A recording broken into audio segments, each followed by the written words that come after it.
wanna end up like John Mitchell, that's why she don't wanna testify under oath like she ought to be. She don't wanna testify about her disregarded life's a dream. She don't wanna testify, she only answers to the oil company. She don't wanna testify, she knows the truth won't set her free. It's 10:03 at 560 WQAM. She don't want to testify, but she will tomorrow.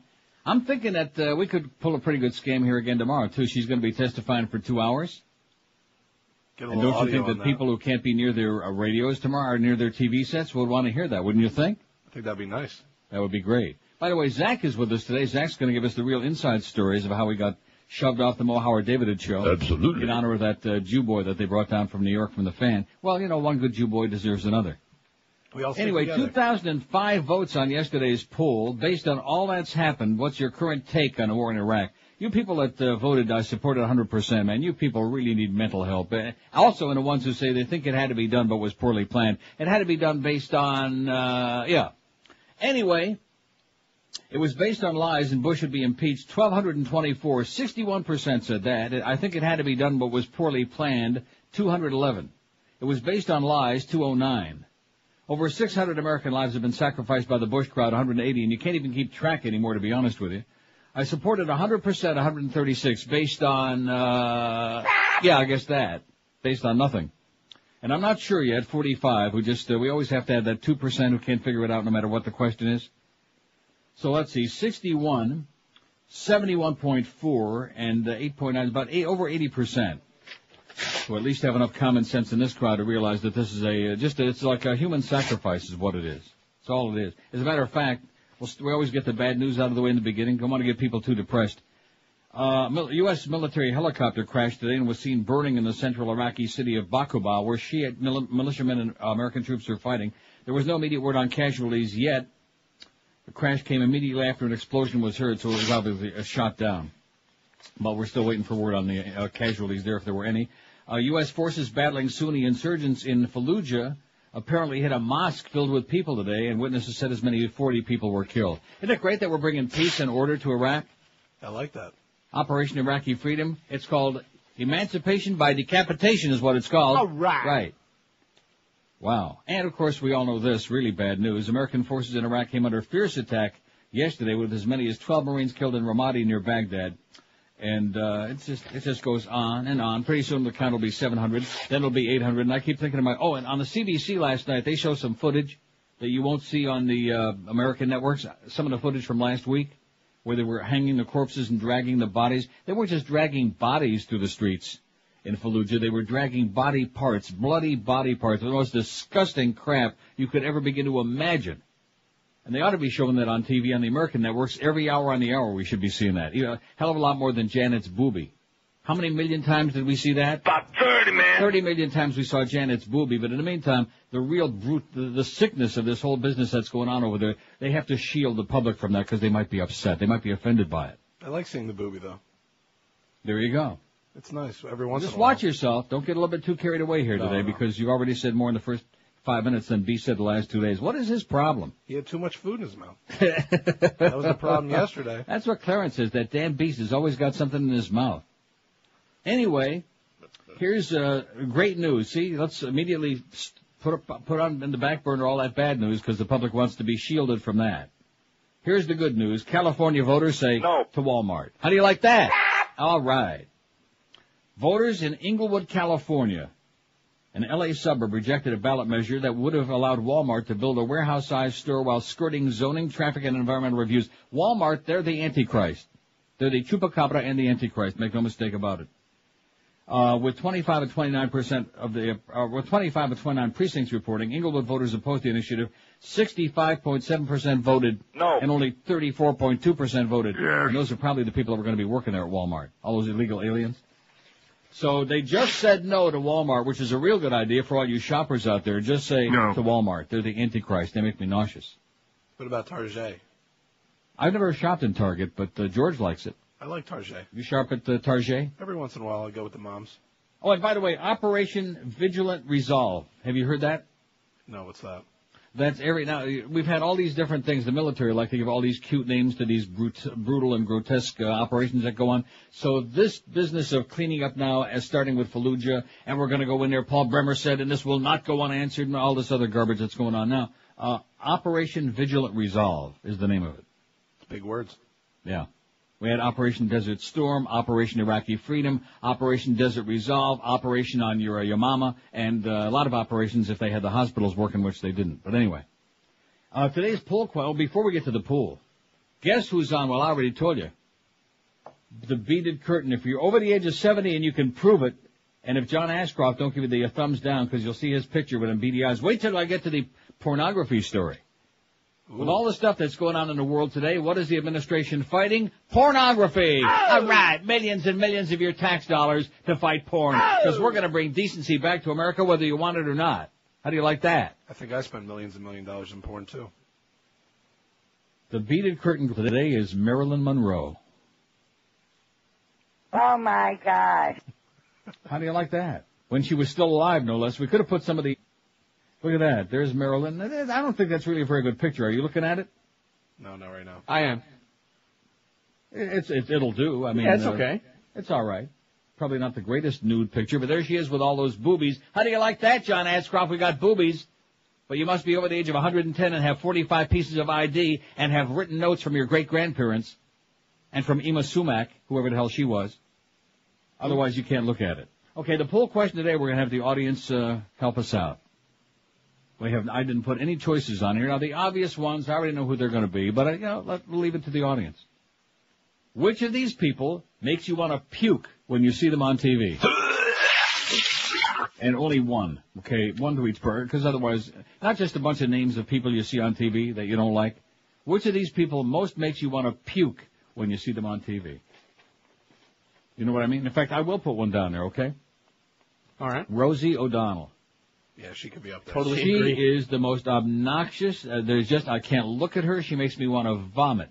She just is nauseating. Oh, God. How does she have her own show? How was she on She the did TV have her at all? own show. I don't know, because the women of America have very bad taste. They have to.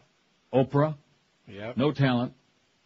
Rosie, I mean, look at what they watch. The women of America have the worst taste of any group of people in the world.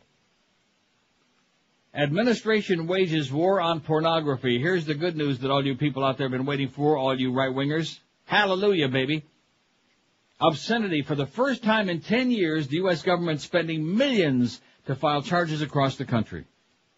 We'll get to it. Also, residents hustle to fight Larry Flynt's sex shop. You know where they want to build Larry Flynt's sex shop in Fort Lauderdale? Where's that? You remember the Landmark Peaches there on Sunrise? Yeah, right on Sunrise. Yeah, that's Larry right on the Flynt beach. wants to open a sex shop there. That'd be great. Very classy kind of thing where they have cafe latte, like all those fancy schmancy bookstores that they open. I like that. That's a good Only idea. it'd be an adult kind of a bookstore. But the residents in the area are like, oh, no, you can't do that. Not in Victoria Park, No, where all you those can't do queens that. are. I mean, and on top of this, because it's all coming down really fast now, Bill Frist, who's a really unctuous right-wing schmuck. Who? He's a real hole. Am I right? He's attempting to work out a deal with Democrats to limit debate on legislation that would increase the fines people pay for broadcasting smut so that a vote on the bill could come tomorrow. While everybody's, paying attention to Condoleezza tomorrow, while they're all being deflected, looking away to Condoleezza, talking through that gap in her teeth, they're going to try to, shove this through, the indecency bill. So every time you say, right, it's going to be $50 trillion, or whatever arbitrary number they come up with. And the words, of course, also be arbitrary. They'll decide what words you can and cannot say. Can you say, now, in fact, I think, they've added one on there that wasn't on the bill yesterday. Since yesterday's show, you know what it is? Which one? Can't say that. Oh, man. $45 million fine each time you play it. So we better play it a lot to get it out of our system. Wow. So we got, Oprah. Now, is that your choice? Yeah, I threw her on there. Yeah. Okay. I Yeah, think I'm gonna vote for that also. Must have taken a Herculean effort to throw her ass around. Boy, I'll tell you, if we were getting paid by the pound, Oprah and Rosie, that's a good start. What about yesterday if we were paid by the pound? Yeah, that's true. You and me and the Beast, that was really something. You could feel the trembling. Maybe that was the 55,000 Marlin fans at the ballpark yesterday for that Marlins 4-3 opening day victory against the Montreal Expos. Wow. I love that. 55,000 plus. I loved it more than anybody. That 2-hour show yesterday, you talk about getting used to something easy. That was just fabulous is what it was. Well, we have 2 of those today. We have 2 of what? 2 of them 2-hour shows. Yeah. Put it like that. We'll take a little intermission. Oh, boy. What a putz. Anyway, 12 minutes after 10 at 560 WQM. What do we got on the agenda today? We got the Mad Dog 2 to 4 at the Masters in Augusta. I guess there'll be a lot of white people there.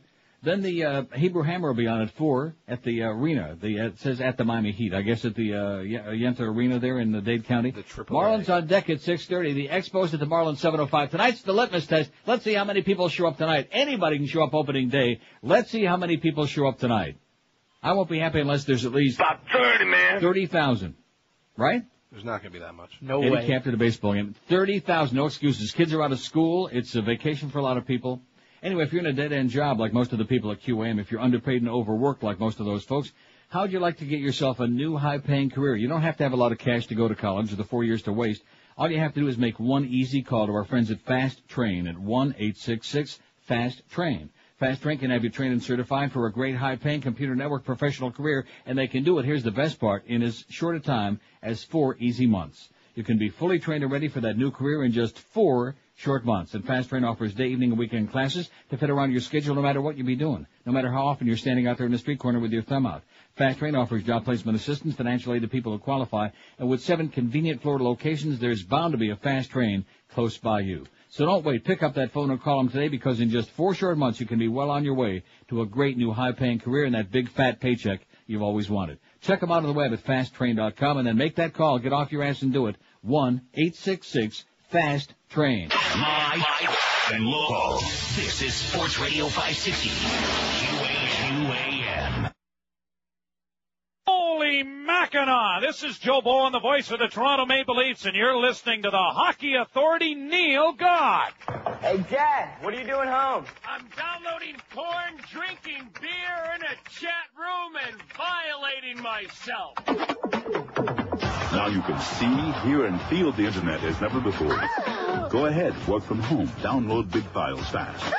So switch to Verizon for not much more than dial-up. But be careful. This is really powerful stuff. Oh, my goodness. Well, thanks to the Internet, I'm now bored with sex. Verizon. Make progress every day. 10:18 at 560 WQM. Let's get some more names on the list before we do anything else, okay? 5670560, pound 560 on the AT&T and Verizon wireless line. What person makes you want to puke most when you turn on the TV and you see them? You see that image. WQAM, hello.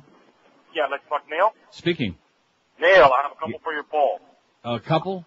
Well, I have one, and my wife asked me to put one on the list also. Okay. How about that Ellen DeGeneres and that Dikey Snurray? Spelkies Neray? Dikey Snurray, that's it. Okay, thanks a lot, Pally. Spelkies Neray, you got it. You know how to spell that, right? Yeah. Belkys. Spelkies Neray, and who was the other one? Ellen DeGeneres. Getting a lot of dykes on this poll so far, you know what? I thought dykes were in, but not ugly, disgusting dykes. I'm not talking about Spilkies Neray, of course. I don't know what her story is, nor do I care. But she does make me nauseous. You got to be good looking, at least. I could have already put 100 people on this list myself, very easy, but I figured let the audience do it. Give them something to do. Give them something to sink their teeth into today. Before we take any more, though, Zach is going to tell us about how we got really shoved off the Mo Howard David show so Mo could put a family friend in his place on his show, right? Sure. Yeah, well, tell us all about it. Come on, don't spit it out. Well, I was getting to the point where I needed to get another job to get money. No. If you're going to do that again, but that's in there again. The truth. Come on. The truth of the matter is that I couldn't wake up this early and be able to get another job. So yeah. I told Howard that. Yeah. And he said that, well, I need someone to, work for me and be here early. And okay, I'm sorry I asked. Well, what do you mean? See, I know the real story, and that's not the real story. That is the real story. No, it is not the real story, okay? What do you mean? were going off of that show whether you had to get up or not. Now, you know that as well as I do. Well, that's more information than I know. I see. Okay. It's not what you told me when I was down there, but at any rate, see, this is the way that we got a bunch of pansies down there who just don't want to come on here and tell it like it is. Now, you told me before the show you were going to, spit it right out. You said, yeah, just like that, you said. And once again, has he got naked pictures of you and Geldy or something? What's the deal? I hope not. All such a bunch of pansies. Anyway, speaking of pansies, Bill says Keanu Reeves. He hates that guy is what he says in his facts. Keanu Reeves. I mean, I'm not a big Keanu Reeves fan, but hey, we'll put them all on there. We got to build that list, right?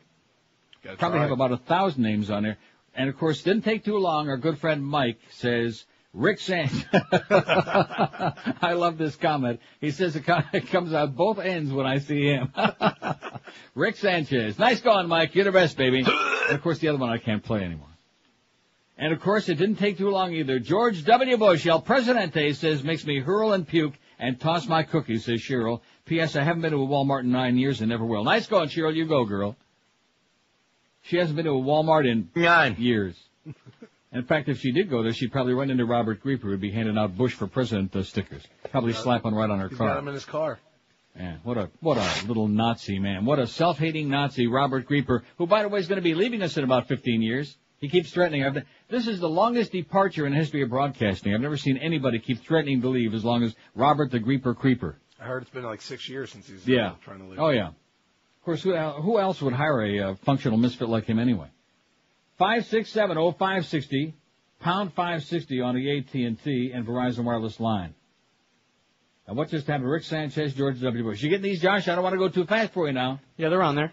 Because we got that Emerald Coast spot coming up next, and we want you to be right. Although we have new copy for that goes on like about a half an hour.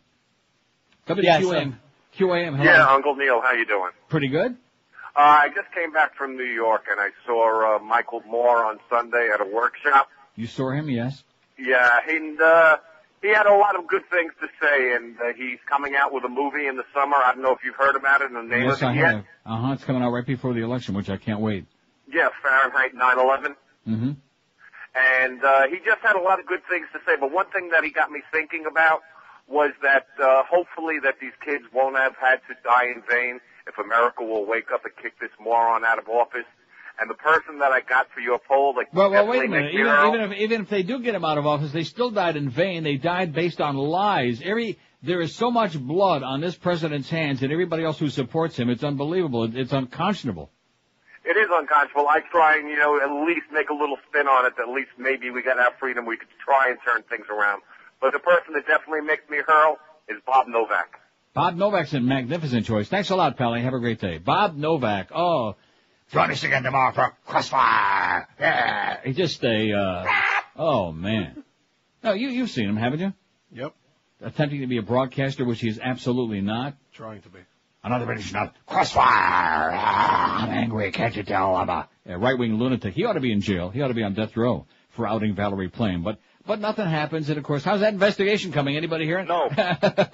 Oh, yeah. WQAM, hello. Neil God. Speaking. If people know who she is, this is the winner. Gloria Allred.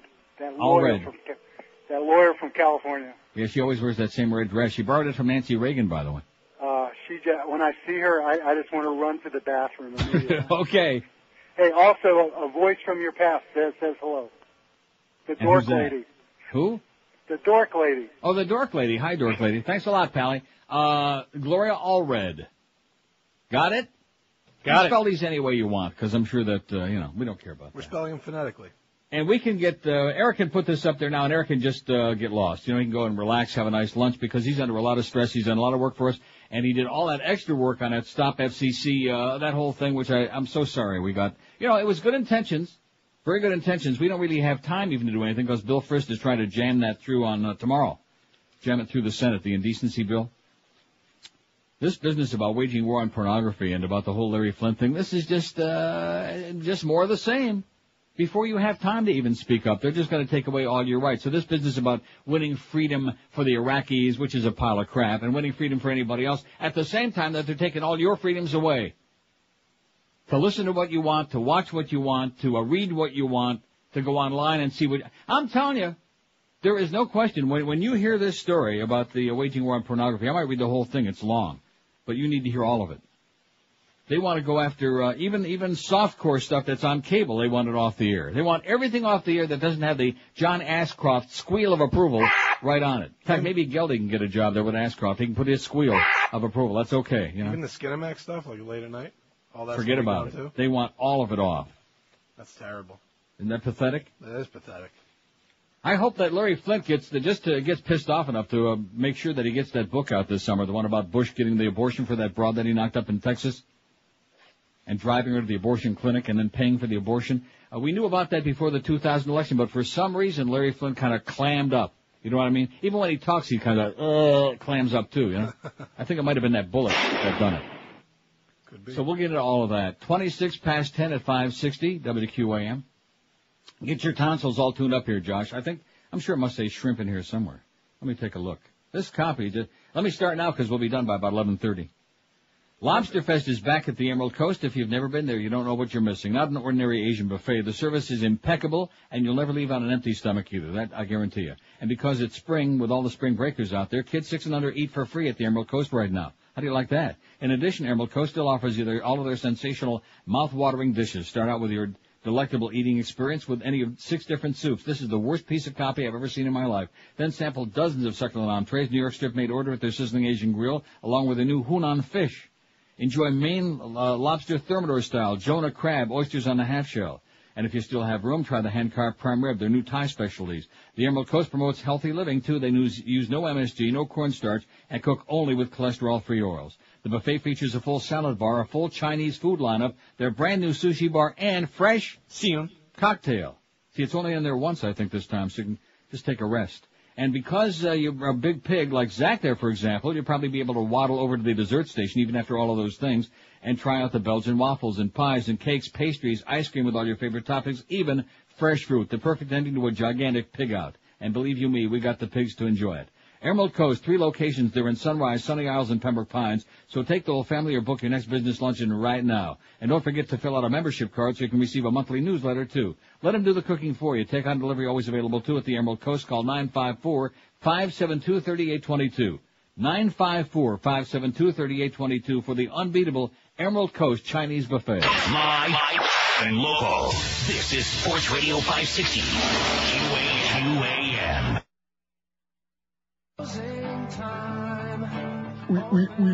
Thanks for tuning in, man. Neil Rogers is next. Okay, dude. See you later, man. See you, Joe. Those are my donuts. They're yours now. You touched them. That cootie. Get out of my way, man. I said out of my way. There's a fight in the hallway. There's a fight in the hallway. What's going on? Now all of you, cut that out. And get Gay Carlos in here. Okay. Hey, by the way, something, Greg. What is it, Mo? How's it you pay Mr. Jingle Balls in reception more than anybody else here? Well, who better to represent an all-gay sport hole station? And besides, she frightens me.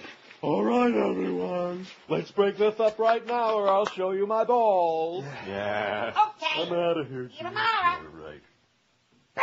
Anyway, 1031 at 560. Now, see, every day, if we had somebody different in there, little Pete, who's got 85 different names, it was little Jerry and little Ed and little Tommy, he's faxing again because he knows that you'll forward them to me because George never sent. We always Schmidt candies immediately with the squiggly little writing. Just look for little squiggly writing, Zach. Gotcha.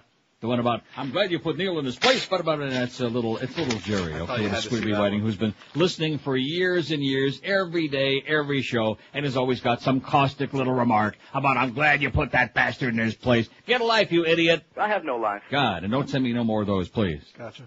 Or you could be fired at it again. Oh, please don't. Anyway, here's, I went to the Neil Rogers website, says this fax, the stopfcc.com is gone. That is correct. I heard you say the campaign is over. Not Scott's campaign. He's still doing his thing, not getting much response, but then again, he's a hard ass. What would you be doing with the contributions already made? Well, we're going to give them to Zach. All right. Because he needs the food. No, wait, we never deposited the contributions, so don't panic. We're not going to run off with anybody's money. It's not going to be charged that was never deposited. And Eric had the foresight to say, well, let's just hold off a minute. I mean, we're not going to run a campaign with somebody who won't even tell us his last name, with somebody who gives us a song and a dance about, well, I got a lot more signatures than you got money. And, just the attitude is wrong. The intention, I guess, in the beginning was fine, but the attitude sucks. In addition to which, the amount of money that we were getting in, you could put in a thimble and have room for Zach's ass left over in there. So just forget about it. Unfortunate. I think my intention were good, but forget about it. Right.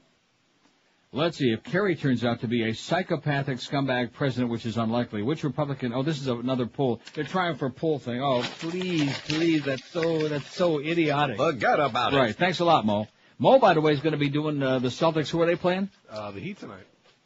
The Heaters? The Heat and the Celtics tonight.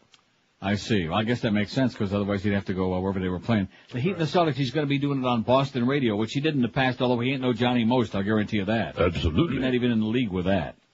But he's going to be doing a game for a Boston radio station, and the rumor I'm hearing is that we're going to be monitoring that. Maybe. See, there he goes again. Don't want to speak out. Just blurt it out. Okay, what's he going to do? Is he going to come back from Boca? Kick your ass? I hope not. No.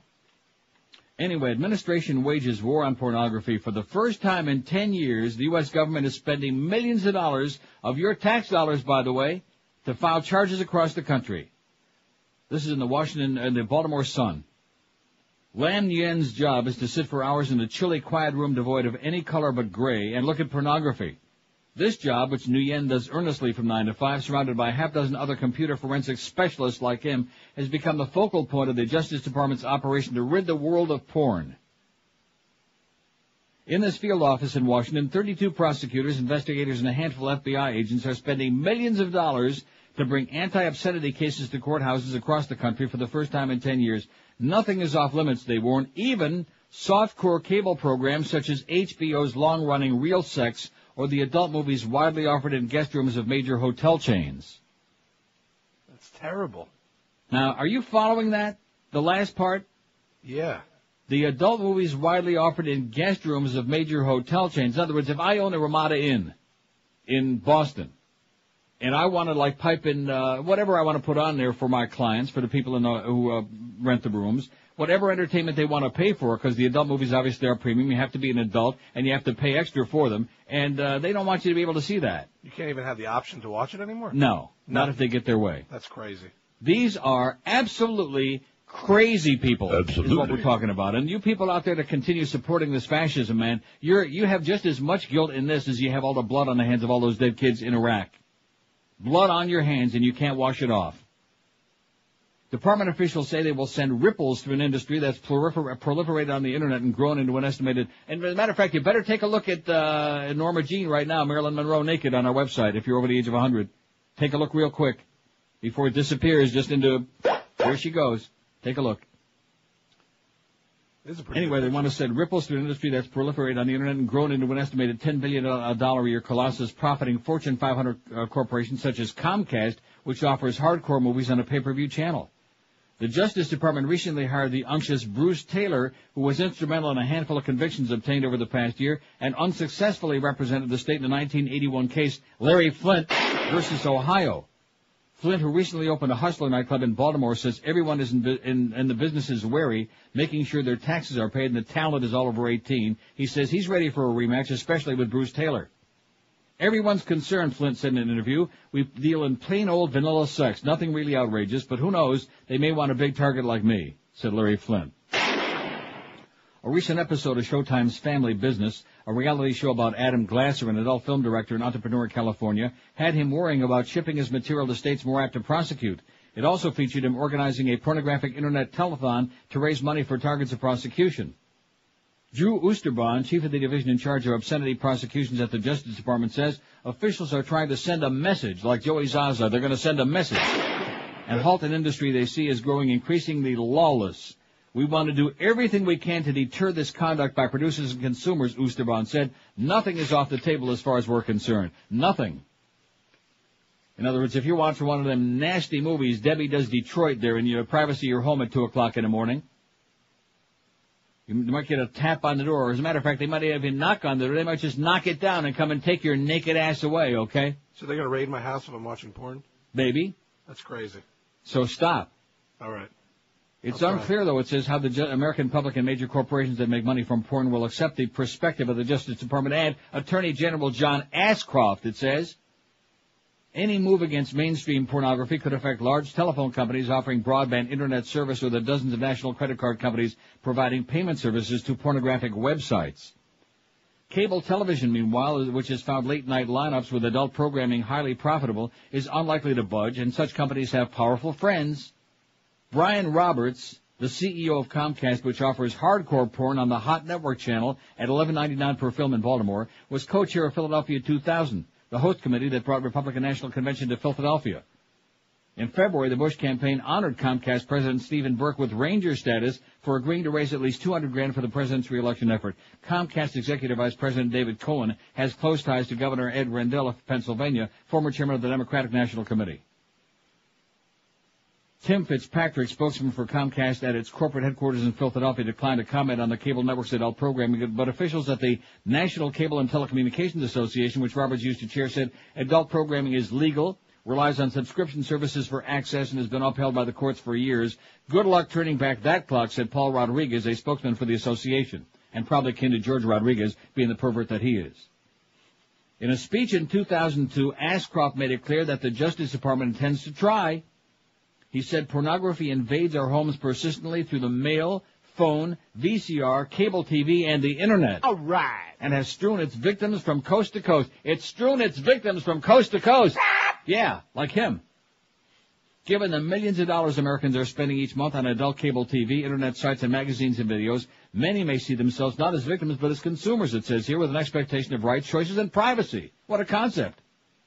Ashcroft, a religious fanatic, a religious man who doesn't drink alcohol or caffeine, smoke, gamble, or dance. You got this? Dance?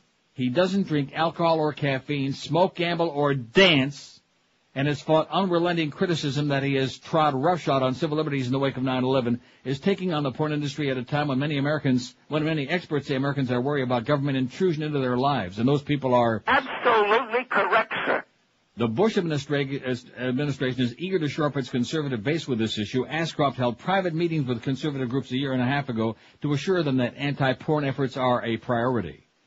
But administration critics and First Amendment rights attorneys warn that the initiative could smack of Big Brother and that targeting such a broad range of readily available materials could backfire. They're miscalculating the pulse of the community, said attorney Paul Cambria, who's gone head-to-head with Taylor in cases dating back to the 70s. How do you like that?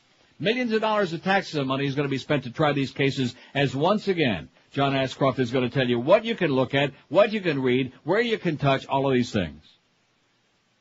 I want to take him dancing. Isn't it great, though, that we're bringing freedom to other places in the world? As America loses it, we're going to export it. 19 before 11 at 560 QAM. Live and local. This is 560. The radio's all yours now. QAM. Did you say? Freedom's dead, let's bury our heads. Freedom's dead, let's bury our heads. This is the biggest crap I've ever seen. Talk show hosts are fine when it's the government that's obscene. Oh, we're fine. Freedom's dead, let's bury our heads. Absolutely. Freedom's dead, let's bury our heads.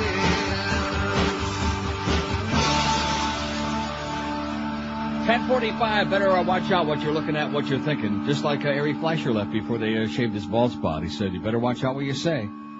That's exactly what he said.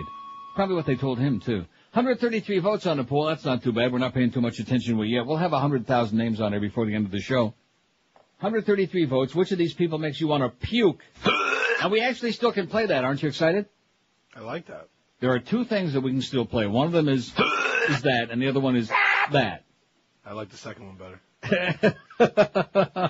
I understand that was a big hit at the ballpark yesterday. Oh, it was hysterical. Every time the Marlins got another out or got another hit or scored a run, everybody's going like that. Do the guilty. Anyway, George W. Bush is leading. What a surprise. 67. Rosie O'Donnell, my favorite, least. Oh, geez. I get nauseous. I want to just vomit. 27. I think I have a Rosie allergy. Rick Sanchez, 11. Oprah's got 9, Bob Novak 8, Ellen DeGenerate 5, Gloria Allred 4, and Keanu Reeves has got a pair, but nobody's found him yet. Oh, I can't say that. He's got, but nobody's found him yet. Oh, here's a good one too. Don Rumsfeld. That's good. The Crummy Rummy. It says, this individual not only makes me want to puke when I see his face, but I run to the I run to the loo and take a wicked right. This is what scares out of me, and include Condi as well. Yeah, let's put her on there. She's going to be on tomorrow for a couple of hours. Condoleezza, what do you say? Got her? Got her. Can you handle it now? I'm handling it. Go too fast for you, Josh. Josh is under a lot of pressure because he had old Dave Van Boring's hand through opening day yesterday at the ballpark. Are you going to be holding his hand again tonight? No, there's no hand holding there. Come on, that's not what I heard. I heard that you have like to slip him all the everything that's going on. You have to like slip him a little note. Yeah, that's right. He's not going to say anything. Well, he needs the job, okay? So this is the problem why all these people are closed-mouthed, because they're afraid to say anything. Just like yesterday. I want to apologize, too, profusely for putting Josh on the spot on Tuesday, whatever the hell day it was, Monday, because I didn't realize that you worked with Dave Van Boring. That's right. So when I was trying to get you to admit how terminally boring and inept he is, you were like, although you did admit that he was, so I was proud of you for that. What? Isn't that what he said, Zach? He said he was terminal and boring and ponderous, one of the worst. I think I heard You heard it, didn't you? Yep. Yeah. And I said, can you tell us a little more? And that's when he clammed up. Yeah, that's what he said. 5670560, pound 560 on the AT&T. We're going to fight smut. We're going to fight porno. We're going to fight freedom. We're going to fight whatever you like. We don't like it. That's John Ashcroft for you, baby. He's covering up them statues. I'll tell you one thing. It's a good thing they decided to attack Iraq and not Italy. Can you imagine if you would have had to cover up all them statues in Italy with all them boobies and penises and all them things? Wow. All of these things. Wow. Would have taken forever. In fact, he'd probably have to get some of his buddies to surrender their sheets so we could cover up all of them statues. 5670560, pound 560 on the AT&T and Verizon wireless line. Let's all do the guilty. What do you say? Let's just forget about all this stuff because it's too depressing. Let's just do the guilty. Wouldn't that be a great dance? In fact, don't we have a bit called Do the Guilty? Don't we have Do the Clinton? There it is. Now, the one thing I don't know though, because I haven't, I gotta be careful. I don't know what it says. Do the guilty.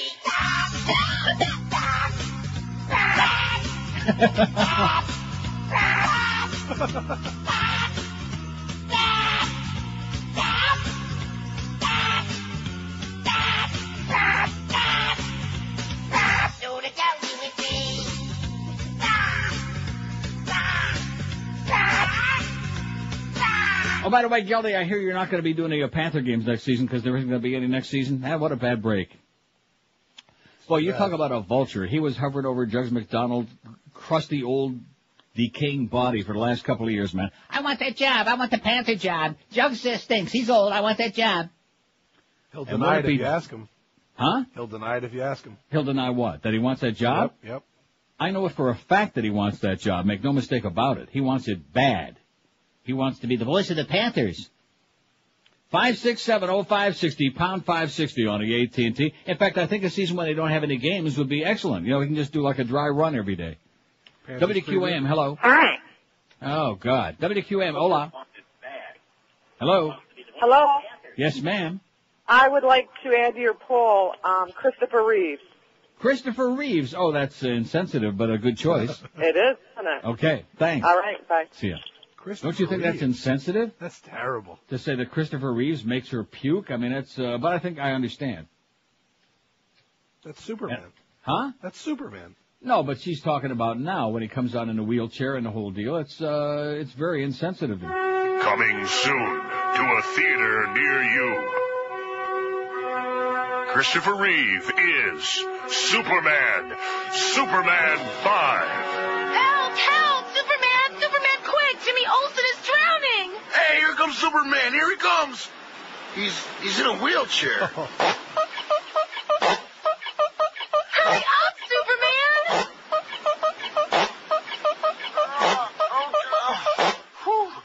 Okay, where's Jimmy? Oh, too late. Yeah, they ought to call you Super Gimp. Get out of here, you freak. Oh, Clark. Nothing's happening. Get on top of me. Okay. Ow! I, the evil Zod, have finally figured out a way to defeat Superman. With kryptonite? No, steps.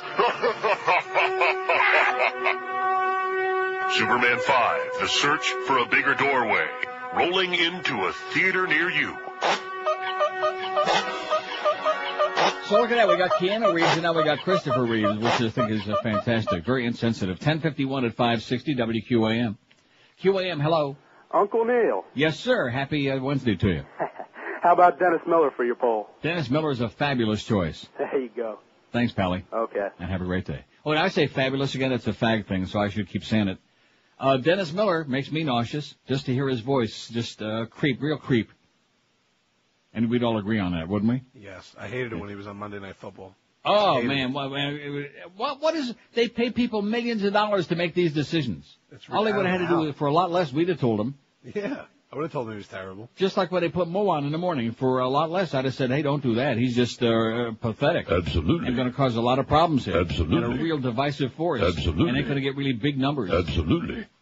But you know Greg, man. Greg is just, he's the chigger in the woodpile like Greg Reed. And, of course, you can't comment on that, although Josh told me some interesting things yesterday. Huh? WQAM, hello. Hey, Pally, how you doing? Pretty good, sir. Good. Can I add Jeb Bush to your list? Yes, you certainly may. And, by the way, let's give some driver's license today while we're talking about this to some illegal aliens. I was just going to say that. Did you read that story yesterday? That absolutely made me sick. He basically had summed up.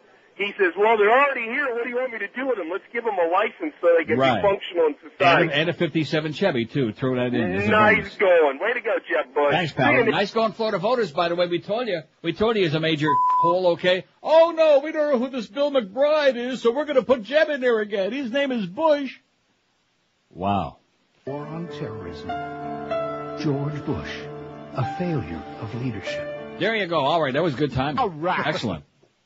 That was magnificent. MoveOn.org is doing I keep saying that again, a sensational job. Terrific job. They're doing a nice job. Raising tons of money, putting on those fabulous ads, ripping Bush an ass. By the way, George W. makes people puke. 88 people, he's leading the pack by a long mark. Which of these people makes you most puke when you see him on TV? W, El Presidente, 88. Rosie O'Donnell, 38. Rick Snatch has 18. Bob Novak, 13. On Crossfire. Oprah, 12. Ellen DeGeneres, 5. Gloria Allred, 4. Keanu Reeves got 4. Condoleezza's got 3. Donald Rumsfeld's got a pair, and none yet for Christopher Reeve or Dennis Miller, as the list continues growing. This list is almost unending, you know what? It could be unending. So all you TV people out there, you should get the message. Quit putting so many people on there, make us want to puke. And we might actually watch it. WQAM, hello. Paul building again is so boring. WQAM, hello. Neil. Yes, sir. How you doing? Pretty good. I got the winner, man, for your poll. Okay. How about the no-talent, needle-nose skank, Paris Hilton? Paris Hilton. Okay, thanks, Pally. I love her. Come on. Get out of town. Are you kidding Nobody's me? got that bad a taste. Come on. She's a good-looking girl. She's not only not good-looking, she's got a skinny, nasty nose, and she's a skanky, scrawny bitch. But I'm glad you like her a lot. She got a lot of cash, though. Paris Hilton, put her on there. Okay, that's what counts. 567. And by the way, Paris, take all those smutty movies out of your hotel chain, please. Can you believe that? Can you really believe that? No, I can't. I'm really upset about this. I can't go to the hotels anymore. I mean, you go to the hotel, you're paying damn good money, heavy-duty money for the room, and whatever's on TV, if you want to pay extra for it, oh, no, they want you to see that. It's just, even for me, even knowing what a bunch of Nazis these bastards are, I got to read that one line again there about what he said, about what it's doing. Where's the line about what Ashcroft? Oh yeah, it has strewn its victims from coast to coast. It invades our homes persistently through the mail, phone, VCR. Oh yeah, I get pornographic calls all the time, don't you? I thought you had to make outgoing calls through the phone to get those. Cable TV and the internet, and has strewn its victims from coast to coast, said the unctuous Attorney General John Beady-eyed Ashcroft. And I'll tell you again, when you look at Marilyn Monroe and her boobies on our website today, if you're over the age of 100, you'll notice, I'm serious, his eyes do move around. He's watching you. So keep your hands above the counter at all times, please. 10:56 at QAM. We are Sports Radio 560 QAM. David's a bitch. Absolutely. Well, he went on TV and he talked to Tim Russert. Says that he to the race. John Kerry's crying, George W.'s smiling. Ralph Nader keeps getting right up in their face. Oh, Ralph Nader keeps on running. Democratic Party is really bumming again. Oh, Ralph Nader keeps on running. GOP can see the victory coming again. Oh, Ralph Nader keeps on spoiling. Democrats' blood's gonna keep on boiling again. Yeah, he's gonna spoil it all right. He's gonna make everyone. Ralph Nader's gonna make everyone uptight. Well, he can't get elected, but the outcome's affected from. Oh, Ralph Nader keeps on running. Democratic Party is really bumming again. Oh, Ralph Nader keeps on running. What's the point, Ralph? Is there any point? No. See, I don't understand it. These people, every time they take these polls, well, 3 or 4% in this state or whatever, Oregon, are going to vote for Nader. Based on what? What's the point? What's the purpose? Someone else.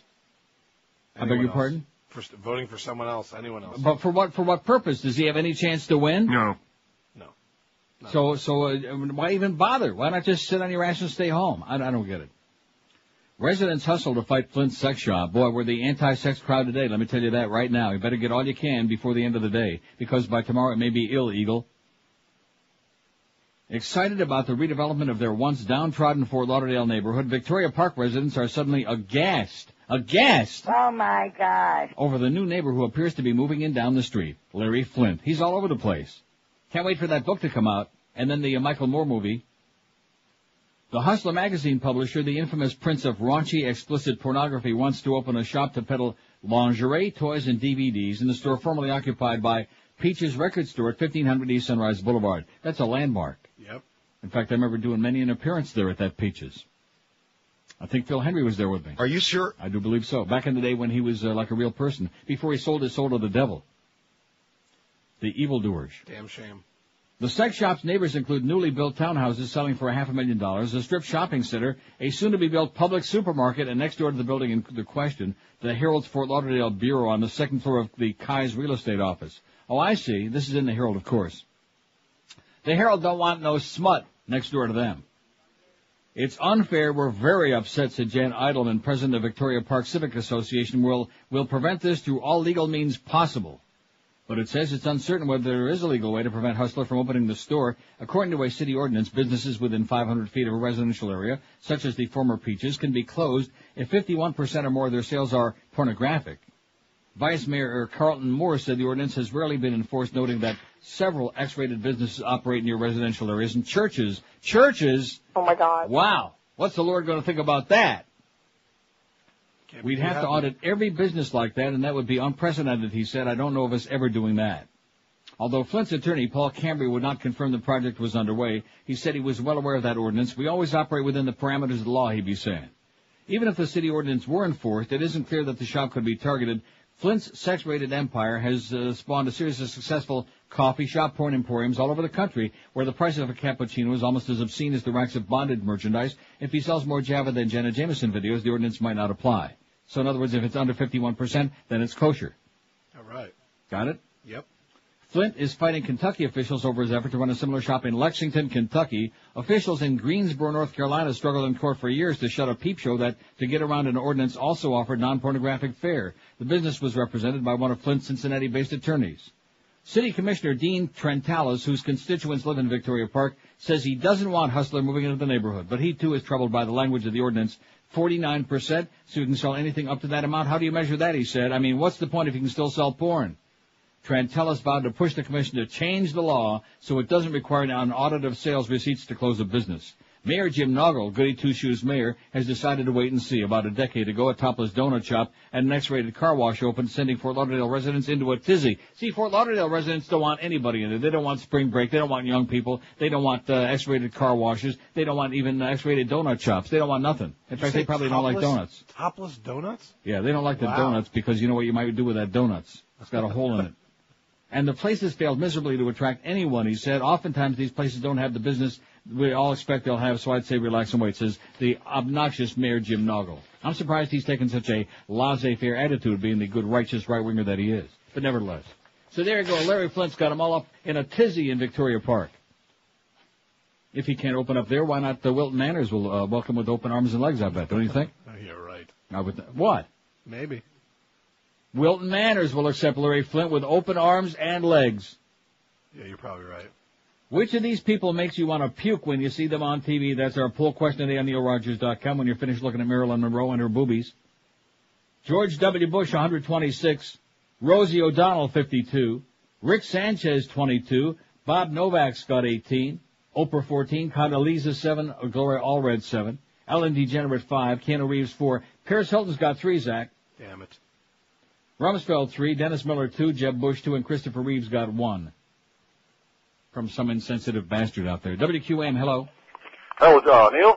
Yes, sir. How about Miss Kamel? On Channel 7. Kamel? Bill Kamel. Oh, Miss Kamel. I thought you meant Carmel Cafaro.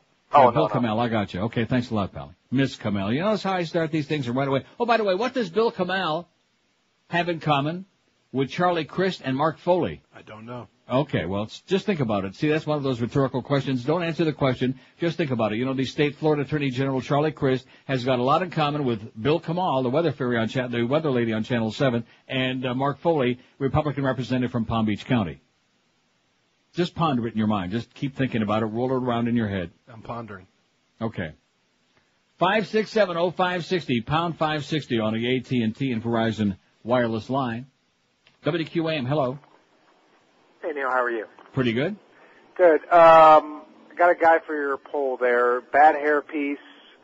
Absolutely. He's not on TV quite every once in a while. You can I hear thought you him were on going the to say radio. Aaron Brown, bad hairpiece. Mo Howard David, definitely. When's he been on TV? I think he's been on TV a couple times, just do commercials and stuff, but nothing major. But either way, his voice, and people in Boston are going to hear him tonight. They're going to think Okay, he's thanks awesome. a lot, but we're not putting Mo on there. Don't lay off of Mo, okay? You talk about a stretch, right? Is Mo a TV person? No. Have you ever seen him on TV? I have not. No, I don't think he does any commercials. I don't know what this guy's talking about. Just another chance to take a cheap shot at my personal good friend Mo, and Zach's good buddy too, by the way. Oh, yeah. In fact, Josh said he likes him almost as much as Dave Van Boring, but not quite. 5670560, pound 560 on the AT&T. Although I will say this, Mo is at least a little bit, when you get him riled up, he's a lot more animated than Dave Van Boring. Oh my God, it's just, up and away. That's where he ought to go, up and away, with a Goodyear blimp. Just drag his ass out of there, okay? Or maybe just hook it up to his hairpiece first as a threat. WQAM, hello. Yeah, I want to talk to Neil. Speaking. Hey, Neil, how are you? This is, Pretty good. let me turn off my radio there. Please. Hey, I got a lady for your poll who's a lady I cannot stand. She thinks she's really hot. Yeah. Her name is Sybil Shepherd. Sybil Shepherd, right? You got that Cybil, Sybil Shepherd. And Paris She used to be in Hilton's a soap hot- operas 100 years ago. Paris Hilton's a hot babe. Okay. He was doing so well till he got to that. Paris Hilton's a hot babe. Wow. Man. I think She she's a is hottie. skanky. No. Well, there are some of you guys who are into in fact, Joe Costello also, rest in peace. Joe was into the scrawny, like Christina Aguilera, Ooh, the I mousy like ones that you have to throw the cheese as bait. That's Paris Hilton. She's a real skanky, nasty, needle-nosed bitch. But if you like that, more power to you. Thank you. In fact, in your case, I think that's what you ought to be going for. Some skanky, well, anyway. Hey. Never know. You never know. Sometimes the real fat, big, grotesque guys, they get the real hot babes. You never know. I'm hoping. Especially when they're making the big bucks like Zach. Now, you're working at that, and listen, what's going to happen to your other job if John Ashcroft gets his way? They're going to be closing that joint down. I hope not. What is the name of that place? The Trapeze? The Dollhouse. Like I said, the Dollhouse?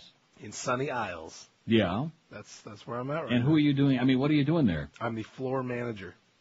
Which means what? You manage what's going on the floor? I manage what's going on the floor. Yeah. That's exactly it. I see. And I what is work- going on the floor? Well, you better not say it, because John Ashcroft, they might be monitoring right now, I'm thinking. Absolutely. Yeah, they're monitoring, and they're not Be liking careful. what they're hearing from you, I'm Mr. sure. Pervert. Hey, I'm not a pervert. It's a sexually oriented establishment. Yes, it is. So you better find some other work of endeavor, because if we get Bush in there again, those will all be closed by January the 25th of next year. I hope not. Guaranteed. Really, it's just amazing. The religious nuts, and see, with all of this bloodshed, with all this tragic crap that's going on in the world today, and the mainstream media is so terrified because they might offend one of the religious institutions and the goody two-shoes crowd out there. So, God forbid we should talk about what a bunch of lunatics fundamentalist religions are of all stripes, like that bitch in Texas that stoned her kids to death. That's terrible. That got off by reason of insanity. She's committed to a mental hospital, by the way. I got that. So I might as well do it now. A mother acquitted by reason of insanity for beating two of her sons to death in Tyler, Texas with rocks was committed to a maximum security state mental hospital yesterday. Deanna Laney, 39, was ordered transferred from jail to North Texas State Hospital in Vernon, Texas. She'll be examined, after which a judge may order her to stay there, prescribe outpatient treatment, or release her outright. Oh. Under state law. Huh? They're going to release her? Maybe. That's crazy. Under state law, Laney could be committed for the rest of her life. Which I would certainly prefer that if that's the best we can do, as opposed to maybe like frying her ass. Or throwing rocks at her. Laney bashed her son's skulls with heavy rocks, killing two of them ages 6 and 8, and severely injuring the third boy, now 2, who's like a vegetable now. She claimed God ordered her to kill the children. She was found innocent by reason of insanity, of murder, and other charges. It seems to me, I could be wrong. Remember David Berkowitz, the son of Sam? Yeah. Didn't he have the same defense? Didn't the dog tell him to do it? Yeah, that's right. A dog told him, which is God spelled backward, all this other BS baloney. See, it's just a matter of degree with the religious people. It's just a question of how crazy they are. The fundamentalist religionists, whether they're Muslims or Christians or Orthodox Jews, it doesn't make any difference. They're crazy people. They're dangerous people. These are the people responsible primarily for all of the insanity that's going on in the world today, aided and abetted, of course, by the big business people who think that, they got a leg up on tax-free religion, tax-free business. It's all the same. But they don't want to talk about that because that would be bad. We don't want to offend anybody because some sponsors might get all upset talking against religion. So naturally, the mainstream media, they walk with eggshells. Even the Catholic priest scandal, man, they just give it a lick and a schmear, so to speak. Can I say that? They give it right. I can't say that anymore. Sorry, Gildy. Yeah. He gets all upset. In fact, there's a machine coming out, which I'll get to this story in momentarily. It's a profanity elimination and word logging device. I'm not making this up. This is a true story. What? It's called Guardian, an automated profanity elimination and spoken word logging system for radio and TV broadcasters. This is the truth. It's in Radio Inc. today. I'll get to it in a moment. But what we're going to do instead of that is every time somebody on this station says something, because we are, of course, on delay. So we have our own, we can stick our own words in there. So once anybody says anything that can't be on the air, instead of like having that, we'll have that. I like it. Don't you like that a lot better? Much better. Yeah, in fact, that might increase the audience. I think that damn clown, see how well that worked? That was great. Let's see, it says if Mo is looking to get somebody else fired, he should go after whoever wrote the copy for the spot he does where he calls someone named Anthony or something, my main man. Oh yeah, well, you don't understand, Alan, the faxer, that everybody is Mo's main man. My main man, he's got more main men than Freaky Carlos. I don't know. It says, is there anything sadder than an old Jew with a bad hairpiece trying to be cool, using an expression that was popular 30 years ago? About 30, man. In the next spot, they should get him to say that Anthony is my hip daddy-o. All right. I think he's going to be doing that tomorrow. Absolutely. All right, Mo. You go, Mo. Old Mo. Man, my main man. He just makes me sick when he says that. In fact, that 24 hours when he thought he made the peace with me, you remember that? The peace treaty. Speaking of bad pieces. Yep. And my main man, Neil Rogers, he was so excited that somebody actually pretended to like him for one day. That's as much as I could handle of that, though. Now, Zach at least never pretended to like him at all. Huh? You guys are such a bunch of pansies. See, back in the old days, back in the day, I would say a word that begins with P that also ends in S. But we can't say that no more. See, I can say that. No, I bleeped out the first half of it. C's. And it wasn't pansies. But anyway, can't say that no more. That's another one of those words we can't say according to the Beasleys. Or according to the Lees. Speaking of skanky bitch, the goofball on... Now, did we put Spilky's in the array or not? No, you gotta spell that one for me. Okay, I knew that's the reason you were laid off. See, he thinks that I'll forget about it, knowing that I'm old and senile, but I never forget. Belkys. Nouray. Got it? Got it. Belkys. Nouray. Why? There you go. Spilky's Array on Channel 7. And also, here's another one, Dr. Phil. That's a good one. Oh, God, I'm starting to have a gag reflex. Dr. Right Phil away. and In then fact, Oprah. anytime back. I'm like channel surfing in the afternoon and I see him, I can't change the channel fast enough.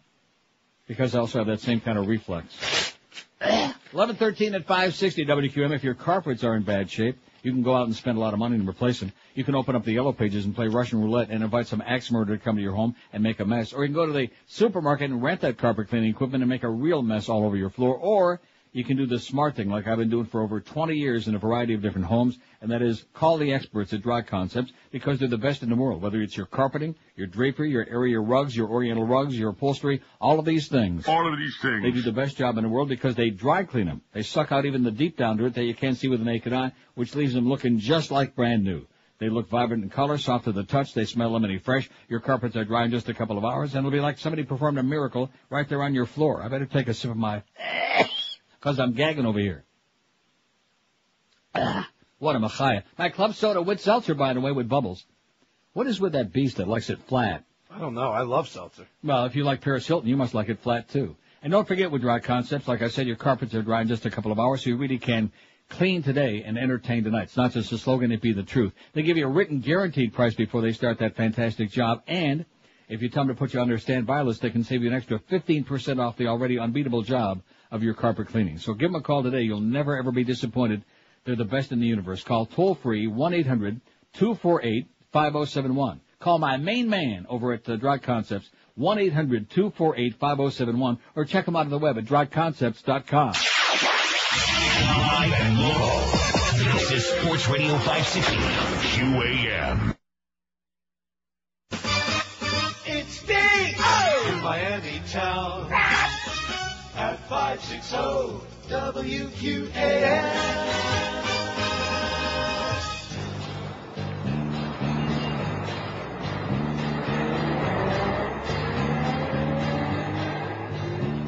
My wife took the car to the... She drives my and she's 3 feet tall. I wouldn't ride with her. I said I'd meet her there later today.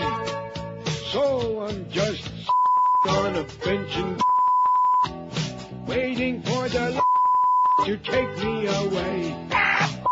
I'm just on a bench and with my friends.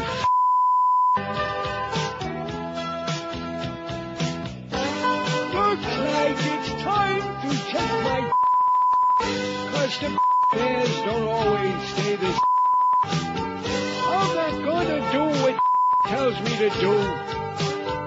To drive at her age, she must be just sitting here resting my wondering why my won't leave me alone.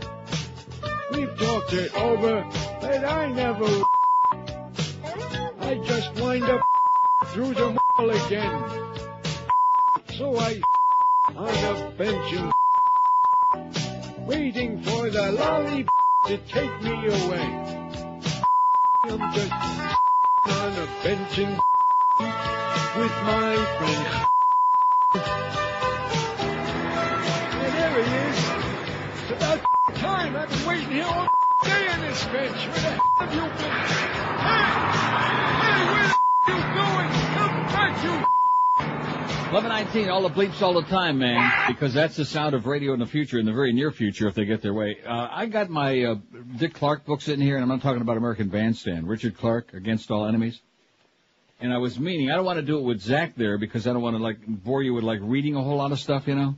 I don't want to get too newsy. Do what you got to do, man. Oh, man. So I have your permission to do whatever I want, I see. It's your show. It's not the There you Zach go. Grant show. Even though you're not going to like it, though, right? It's okay. Well, have you read this book? I have not. Okay. So you're well, going to it's just 4 pages, and they're not really like big, gigantic pages like the dictionary, you know.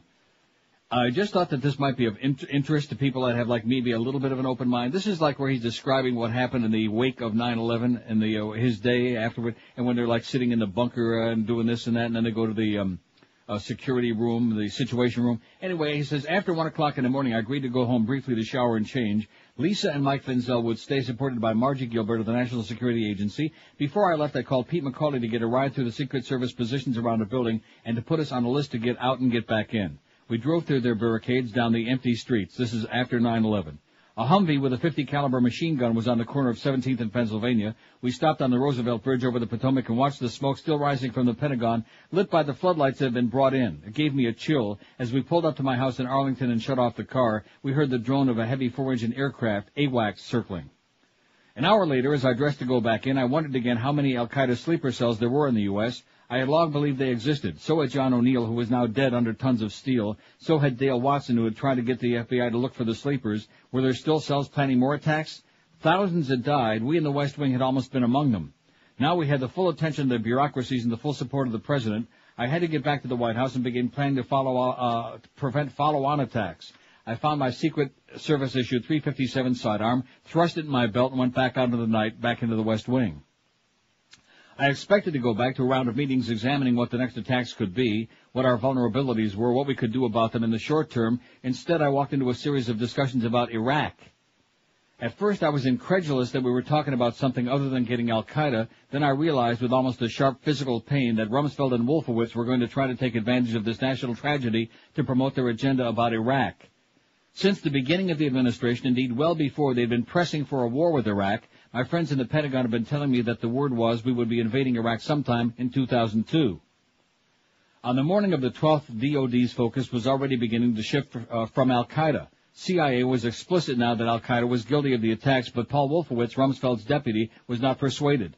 It was too sophisticated and complicated an operation, he said, for a terrorist group to have pulled it off by itself without a state sponsor. Iraq must have been helping them, he said. I had a flashback to Wolfowitz saying the very same thing in April when the administration had finally held its first deputy secretary-level meeting on terrorism. When I had urged action on al-Qaeda then, Wolfowitz had harked back to the 1993 attack on the World Trade Center, saying al-Qaeda could not have done that alone and must have had help from Iraq. The focus on the al-Qaeda was wrong, he had said in April. We must go after Iraqi-sponsored terrorism. He had rejected my assertion in CIA's that there had been no Iraqi-sponsored terrorism against the U.S. since 1993. Now this line of thinking was coming back. By the afternoon on Wednesday, Secretary Rumsfeld was talking about broadening the objectives of our response and getting Iraq. Secretary Powell pushed back, urging a focus on al-Qaeda. Relieved to have some support, I thanked Colin Powell and his deputy, Richard Armitage. I thought I was missing something here, I vented. Having been attacked by al-Qaeda, for us now to go bombing Iraq in response would be like our invading Mexico after the Japanese attacked us at Pearl Harbor. Powell shook his head. It's not over yet. Indeed, it was not. Later in the day, Secretary Rumsfeld complained that there were no decent targets for bombing in Afghanistan and that we should consider bombing Iraq, which he said had better targets. At first, I thought Rumsfeld was joking, but he was serious, and the President did not reject out of hand the idea of attacking Iraq. Instead, he noted what we needed to do with Iraq was to change the government, not just hit it with cruise missiles as Rumsfeld had implied. Joint Chiefs Chairman Hugh Shelton's reaction to the idea of changing the Iraqi government was guarded. He noted that could only be done with an invasion by a large force, one that would take months to assemble. On the 12th and 13th, the discussions wandered. What was our objective? Who was the enemy? Was our reaction to a war on terrorism in general or al-Qaeda in specific? If it was all terrorism we would fight, then did we have to attack the anti-government forces in Colombia's jungles too? Gradually, the obvious prevailed. We would go to war with al-Qaeda and the Taliban. The compromise consensus, however, was that the struggle against al-Qaeda and the Taliban would be the first stage in a broader war on terrorism. It was also clear that there would be a second stage. Most Americans had never heard of al-Qaeda. Indeed, most senior officials in the administration didn't know the term when we briefed them in January 2001. I found a moment without meetings and sat at my computer and began, who did this? Why did they hate us? How will we respond? What can you as American do to help? It all came out in a stream of pages. I wrote of al-Qaeda's hatred of freedom, of its perversion of a beautiful religion, of the need to avoid religious or ethical prejudice. Thinking it might be helpful, I sent it to John Gibson in speechwriting. Meanwhile, Roger Cressy and I dusted off the draft National Security Presidential Directive on al-Qaeda, authorizing aid of the Northern Alliance in Afghanistan. Joined by Lisa Gordon Haggerty, we also began to list the major domestic vulnerabilities to further terrorist attacks and to task the departments to start plugging the holes. Trains with hazmat, hazardous materials, were diverted from major cities. Crop dusters were grounded till they could be tracked, and we could be sure terrorists weren't filling them with biological agents. Special security teams were sent to protect telecommunications hubs, chemical plants, and nuclear reactors. George Tenet and Cofer Black, the counterterrorism chief at the CIA, were off and running now, demanding action from friendly intelligence services and preparing at last to send CIA officers into Afghanistan. Colin Powell and Rich Armitage were turning Pakistan around from half-hearted support of the U.S. campaign against al-Qaeda to full cooperation. Later on the evening of the 12th, I left the video conferencing center, and there, wandering alone in the Situation Room, was the President. He looked like he wanted something to do. He grabbed a few of us, closed the door to the conference room. Look, he told us, I know you all have a lot to do and all, but I want you as soon as you can to go back over everything. See if Saddam did this, see if he's linked in any way. I was once again taken aback, incredulous, and it showed. But Mr. President, al-Qaeda did this. I know, but see if Saddam was involved. Just look, I want to know any shred. Absolutely, we will look again, I said. I was trying to be more respectful, more responsive, but we have looked several times for state sponsorship of al-Qaeda and not found any real linkages to Iraq.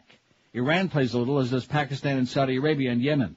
Look into Iraq, Saddam, the president said testily, and left us. Lisa Gordon Haggerty stared after him with her mouth hanging open. Paul Kurtz walked in, passing the president on the way out. Seeing our expressions, he asked, geez, what happened here? Wolfowitz got to him, Lisa said, shaking her head.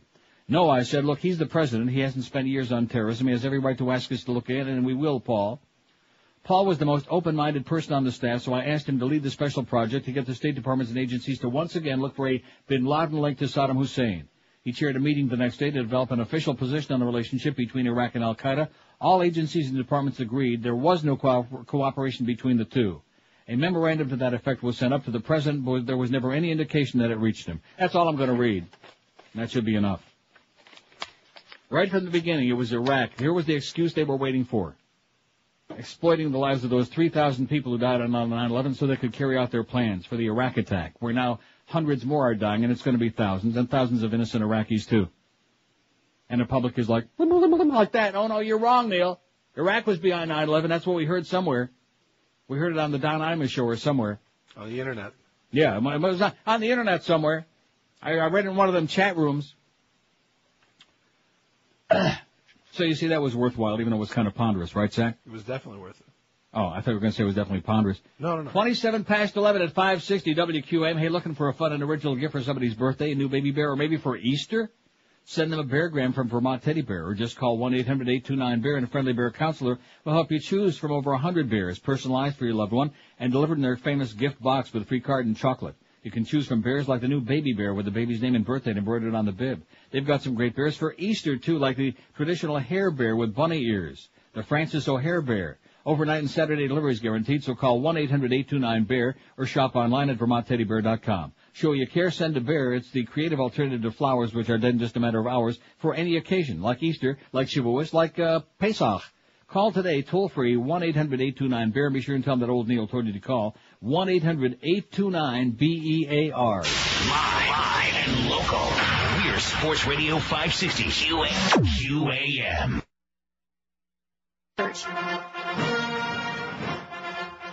And now, ladies and gentlemen, the former President of the United States, William Jefferson Clinton.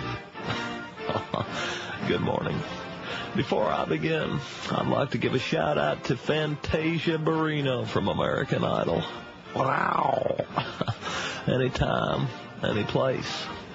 Text message me sometime, honey. Lately, you've been hearing a lot of rhetoric about me and my administration, allowing Osama bin Laden to elude capture. For the record, I want you to know, I have no idea who al-Qaeda is. I have never met Al face-to-face, though I do suspect we have made love in an AOL chat room. I'm pretty sure one of us must have misrepresented our sexual identity. I know Al Gore, Al Pacino, Weird Al, and I will admit I may have had a drink with Al's brother, Joe Qaeda. But I do not know Al. Quick break for another shout-out to Joanna from America's Next Top Model. Ow. Anytime, any place. I have no earthly idea why Dick Clark would say the things he's saying. How does someone who hosted Bandstand have any knowledge of international terrorism? For heaven's sakes, if he was that good, Donny Osmond wouldn't have had to replace him. And bloopers, blunders, and practical jokes would still be on the air. Quick breakdown for another shout-out to Amber from Survivor All-Stars. Dump Boston Rob and come get Harlem Bill. Wow. In conclusion, let me say I am endorsing Jim Carrey for president. He has the experience, leadership qualities, lots of money, and, most importantly, he can talk with his butt. Thank you. Clinton out. Take that, Ryan Seacrest. 11:32 at 560 WQM, 401 votes. Which of these people makes you want to puke when you see them on TV? George W. Bush, 190. Nobody can touch W. 190 votes. Rosie O'Donnell, 78. Ricky Tiki Sanchez, 33. Bob Novak, 21. Oprah, 17. Gloria Allred, a dozen. Condoleezza, 10. You're going to do a lot of puking tomorrow, those 10. You're going to be puking their guts out. So what do you think? We ought to put the audio on tomorrow, some of it? Sure. Couple of hours? A couple hours is good. Condoleezza's got 10. Ellen DeGenerate, 7. Paris Hilton's got 6, Zach. They realize what a skanky bitch she is. Perfect. Jeb Bush, Donald Rumsfeld, 5 apiece. Keanu Reeves, 4. Christopher Reeve, 4. Highly insensitive. Dennis Miller and Dr. Phil, 3 apiece. Spilky's Neray's got a pair, and you don't want to see him. Bill Kamal's got 2, the Weather Fury, and Sybil Shepherd don't have any out of 406. 5670560, pound 560 on the AT&T and Verizon wireless line. WQAM, hello. Sensitive. Dennis Miller and Dr. Phil, 3 apiece. QAM. And you don't want to see him. Hola. And Sybil Shepherd don't have any of them. Well, have a great life. WQAM, hello. This is good. WQM, hello. Hey, Neil, how you doing? Pretty good. I got a name for your poll. How about Whoopi Goldberg? Oh, gee. I may change my vote. Good one. Yeah, all right. Have a great one, Neil. And you too. Have a gay day. A great day. Davis. 5670560, pound 560. You got that, Whoopi Goldberg? Can you spell that? Can you handle it, Josh? I can handle it. Josh is making Whoopi right there on our website. But don't do it when John Ashcroft's looking. Check those beady eyes first to make sure they're looking the other way. I can't, if it's a good thing Eric made a real good choice of putting Marilyn Monroe on this week. Because if we put Marilyn Monroe on during a regular week, in other words, the non-Easter Pesach week, which we got a very limited number of people out there, we'd have broken the whole thing, We'd have overloaded it. So nice going, Eric. In fact, I think that's really I hate to say this because you know me, I'm Mr. Sour, but 55,000 plus at this time of the year in that Marlin game yesterday indicates that people are either bored to death or just really whipped up about something to do. It's opening day. Because there's really a lot of people gone. You do realize that, don't you? Of course. Tonight's the big test, though. Tonight's it depends on how many people come out tonight. And your prediction is? About 8,500. Oh, come on. 8,500? Telling you. Even the unctuous Blue Jays, who've gotten blown out by Detroit 7-0 and 6-7-3 or something like that the first 2 games, they had 48,000 in the Sky Dome opening day 2 days ago, and yesterday they had 21,000. Yeah, well, you got 2 games tonight live here in town, the Heat and the Marlins. The Heat? How many people are going to be at the Heat game? About 30, man. And they're only going so they can yank Mo's hairpiece off. Oh, yeah, if you see Mo at the Heat game tonight, give him a little salute for us. Oh, yeah. Wouldn't that be great if during his broadcast, what Boston station is carrying that? BZ or HDH? What station's got it? I'm not sure. I'm going to find out now. Oh, you'll find out. Because we're going to be monitoring you, Mo. We're going to be monitoring. We're going to be playing clips all day, so don't make any mistakes, okay? Be right on your tippy toes. I kind of feel now like we're turning the tables on him. You know what I mean? In other words, tonight we can say to him, I'm listening. Yeah, there you go. That's right. We're monitoring your performance, and it better be really sensational, or you're going to get a lot of crap from everybody, especially Joe Rose. Rumor I'm hearing is that Joe Rose wants those tapes and wants them bad. Which certainly ought to liven his show up a little bit. 5670560, pound 560 on the AT&T and Verizon wireless line. WQAM, hello. Yes, Neil? Yes, sir. D. James Kennedy. Oh, yeah, D. James, Coral Ridge Presbyterian Anti-Semitic Church. Thank you. D. James Kennedy. Got that? You can put Dr. James Kennedy. All right. As in like Dr. Rice. Don't forget, Dr. Rice is going to be testifying tomorrow before the 9/11 Commission. And for those of you who will only be near your radio, not your TV, we'll put some of the audio on. Now, when she makes her 20-minute opening statement, are we putting that on? No, I don't want to hear her prefabricated propaganda that the Bush speechwriters have already put down there for her. I want to hear when they put her feet to the fire. If they do, we'll see. They talk a good game. We'll see how Kane and all the other ones on there, just how hard they really twist and pull and yank and twist. WQM, hello. Canada bans books, you know that, don't you? WQM, hello. QAM. Yeah, That's 2 for the Whisperer today. What is it, sir? Speak to me. Not there. WQM, hello. QAM. 5670560. Now, what's the deal today? Like I said, there's nobody in town, so we're getting like the same 8 people, including the Whisperer, and then a little squiggly Terry, Jerry, whatever his name is this week. WQM, hello. Hi, Neil. Yes, sir. Well, I think you're being a little tough on El Presidente and his crackerjack staff.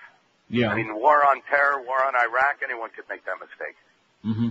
Anytime I see Sean Hannity, I have to run to the... Okay, good. Excellent choice. He runs to the crapper. Can we still say that? No. He runs to the... Sean Hannity, SeanHannity. Got it? Good. Nice job there, Josh. He's a fast typer. 5670560 pound. We want to get at least 15,000 calls on here before 2 o'clock. Now, getting back to this device I was telling you about before, and this is not something I made up, and it's in Radio Inc. They're not kind of a website that's going to put some phony baloney thing on there. This, as space agey and ridiculous as it sounds, it's for real. Guardian.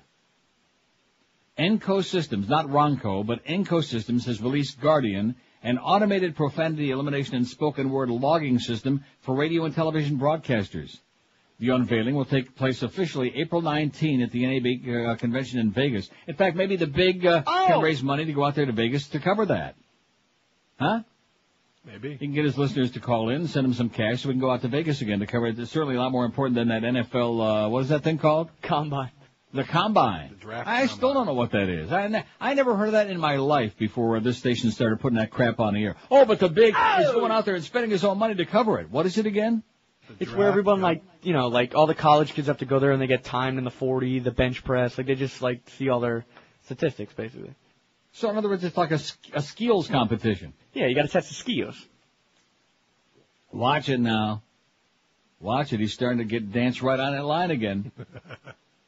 Enco Systems President Eugene Novacek says it's important for broadcasters to properly deal with objectionable material. There haven't been any important developments in technology for them until now. Guardian adds high-end speaker-independent speech recognition software to the traditional profanity delay. You know, like the 7-second delay we got? Yep. Well, this adds something really special to it. The technology that we developed for our N-Caption product proved to be perfect for use in an intelligent automated broadcast delay. Well, that leaves us out. The broadcaster maintains 2 lists of words or phrases within Guardian. There's one list for words to eliminate, like that, and another for words to log. Guardian constantly monitors the broadcast air feed using variable length delay settings. When a word or phrase from either list is detected, Guardian can bleep, mute, and or log the event. The date time logging is enhanced by storing of a small piece of the actual audio for future reference. So they can go back and say, look at that, you said that. And they even have the time you said it. That's crazy. Sure, I want to read that again. When a word or phrase from either list is detected, Guardian can bleep, mute, and or log the event. Guardian is a 2-rack unit device with stereo-balanced analog and AES EBU inputs, whatever that is, and outputs, and features contact closures for control of external devices or alert mechanisms. It'll be available in May of 2004. And I guarantee you that Beasley's will be on top of that before you can say Greg Reed's a putz. 19 till noon at 560 QM, the Mad Dog at 2, the Humper, the Hebrew Hammer at 4, from the Heat Arena. Now, is he going to have Mo on as a guest, since Mo's going to be doing the broadcasting the game? That would be classic. Oh, man. Even I would sit in here and listen to that. Oh, that would be classic. For hours. Live and local. This is Sports Radio 560. QAM. Approved MTV. We cleaned up our act in accordance with the Project for a New American Century. Carson Daly? Yeah? You're out of here. We got a brand new MTV VJ by digging up the body of Snooky Lanson. Hey, Snooky, you're on. Oh. Well, that didn't work out too well. So we found someone even less exciting than a dead man. Meet your new MTV VJ, Harry Smith. Hello, I'm Harry Smith. Join me tonight for the reintroduction of the internationally famous singing group from Australia, The Seekers. There's a new world somewhere they call the promised land. The Seekers on continuous loop starting tonight on the new FCC-approved MTV. This is Federal Communications Commissioner Michael Powell. I'm certain you'll find this an appropriate form of entertainment. Parental discretion advised for children will be beat. It's 11:45 at 560 WQM. Got some more bad news. A top aide to the militant Iraqi cleric Muqtada al-Sadr said today that his supporters had captured a number of soldiers from the U.S.-led coalition during clashes currently taking place across a large swath of Iraq. Some tribes have captured some occupation forces on the streets, he told a news conference in the Shiite Muslim holy city of Najaf. He gave no further details. The news conference is broadcast by Lebanon's Al-Manar TV station, mouthpiece of the militant Shiite Hezbollah group. No immediate comment from the U.S.-led forces in Baghdad. That's going to be really, if you think it was bloody and nasty the other day, it's just getting worse and worse and more grotesque. Here's a fact that says, think it's getting bad, you ain't seen nothing yet. But in regard to censorship he's talking about, the FCC and the FBI are endorsing the next generation broadband technology called BPL, broadband over power lines, that will effectively turn every electrical outlet in your house into a broadband internet connection. Manufacturers of consumer electronics soon will be enabling TVs, DVD players, PCs, refrigerators, toasters, etc. to communicate over the internet. The introduction of the new IPv6 addressing scheme will open up literally billions of new TCP/IP addresses, make this easily possible. So in other words, your pop-up toaster can talk to my blender. Nice. And it's going to, you know what it's going to say? No. Suppliers will tout this as being able to monitor your preferences to better market goods, but imagine your DVD player sending a little email message directly to John Ashcroft when you drop in a gay porn or Tim Robbins movie, adding a nice little page to your FBI file. You can also easily manage what else this would imply. BPL being broadcast over the entire U.S. power grid will also completely interrupt the 8 to 80 megahertz shortwave band and cause new interference on lower spectrum of the AM band, 560 for example. Sound far-fetched? It says it's already on the way. You ain't seen nothing yet. Sean Hannity, we got him on there, right? Says the biggest hole on TV. Yeah, we got him.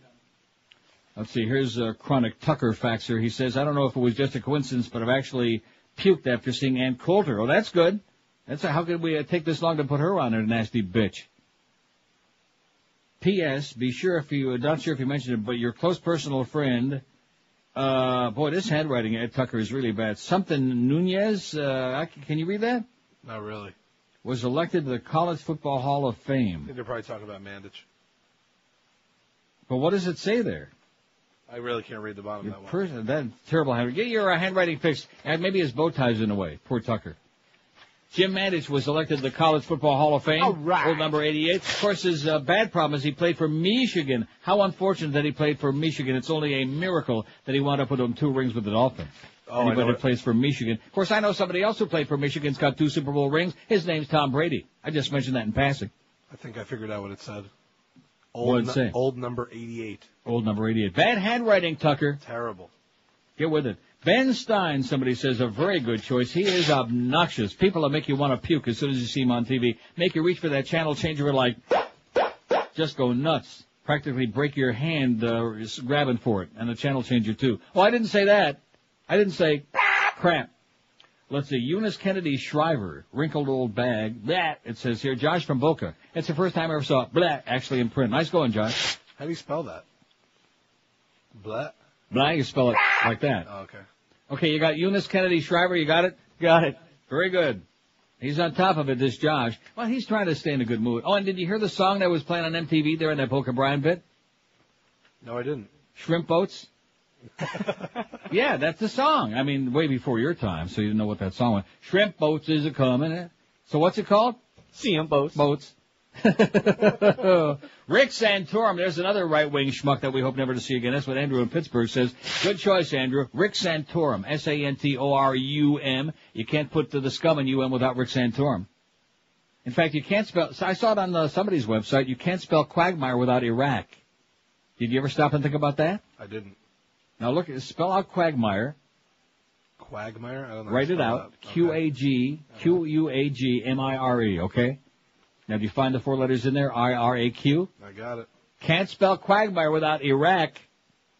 Absolutely correct, sir. So wherever I saw that was very perspicacious on their part. Bill Maher, somebody says, bad spelling here, but they're trying to make fun of the way he talks, I guess. M-A-H-E-R, Bill Maher. Pukey little nerd. And I don't care if I agree with everything he says. I just can't stand him, you know? It's like saying, well, Rosie's an out-of-the-closet dyke. You should be proud of her. No, I'm embarrassed. I'm embarrassed. In fact, I'm gonna start dating women. I'm so embarrassed. Well, maybe not. Top Senate Republican pushes quick indecency vote. I mentioned this before, but it deserves a little bit better look, a closer peek. Senate Republican leader Bill Frist is attempting to work out a deal with Democrats to limit debate on legislation that would increase the fines people pay. Remember that song, Games People Play? That would be a good Boca Brian bit, fines people pay, for broadcasting smut so that a vote on the bill could come tomorrow. See how fast they want to ramrod this through? Supporters of the legislation had tried to ramrod the legislation through the Senate Tuesday under an expedited procedure, but that ran into problems as various groups and Democrats began to raise objections on voting on the bill without debate. Frist has been trying to work out time agreements with Democrats so that there'll be a short debate and a vote on Thursday, meaning tomorrow, one GOP Senate aide said, but it was unclear whether Frist is going to be able to get Democrats to go along with his plan. Democratic aides also said the Tennessee senator had been working their bosses in an attempt to get a vote before the Senate goes out for spring recess, but no agreement had been reached. There's no time agreement as of now, the Senate leadership aide said. There's not been any serious discussions of a time. But first efforts may have gotten a boost as Senator John Breaux, Democrat of Louisiana, underline the lose part, is unlikely to push an amendment to include some cable programming under the same indecency regulations that broadcasters have to meet. That missed by one vote is all that missed by. When they voted on cable and satellite, Breaux's amendment failed by only one vote in the Senate Commerce Committee, but Weiss said the senator was leaning against bringing it up on the floor. But all they're doing is like putting that off until they push this thing through first. Then, once they get this through with increasing the fines, then they'll work on cable, and then it'll be satellite, and then it'll be the Internet, and then it'll be what you can watch in your hotel room. That makes me upset. I mean, I don't know what it takes. I keep saying, when are the public going to wake up? I was thinking about this yesterday. There was a show about on Biography Channel about Dow and Jones, the two guys who founded the stock market. There really was a Dow and a Jones. Did you know that? No. Now you know it. All right. Pretty interesting show. I like it. And I was sitting there, I was almost biting my tongue so hard it was bleeding because they were, talking about the Great Depression and about all the various scams that came down the pike and, Michael Milken and all of these people that ripped off the public.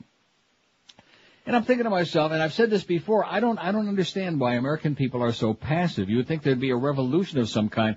People work all of their lives. They have a few 100,000 or whatever they got put away so they can retire someday and don't have to work until they croak. And all of a sudden they discover that they've been peddled, thanks to the gambling channel and a bunch of other phony brokers. I don't want to mention no names. They've been peddled a pig in a poke, as the saying goes, and been peddled a bunch of crap. And defrauded by Enron and WorldCom and Tyco and all of these other grave robbers. And it's kind of like, oh, well, gee, we feel really bad. Okay, maybe we'll put some of these people in jail, although there's a mistrial in the Tyco case and these guys are still walking around free. And the public just sits back, oh, woe is me, I guess I'm going to have to keep working forever. You see what I'm saying? Yep. I just don't understand why the public isn't revolting, why they're not having a nervous breakdown, why they're not bombarding the White House with letters and telegrams and phone calls until, we got $100 billion to waste over there so we can kill a whole bunch of innocent people and sacrifice a whole bunch of American people. We got $100 billion for that, and that's only the beginning, by the way. That's just the tip of the iceberg. It's going to be hundreds of billions. In the long run, it's probably going to be $1 trillion or more that we're going to flush down the toilet in Iraq. They're all nervous Nellies.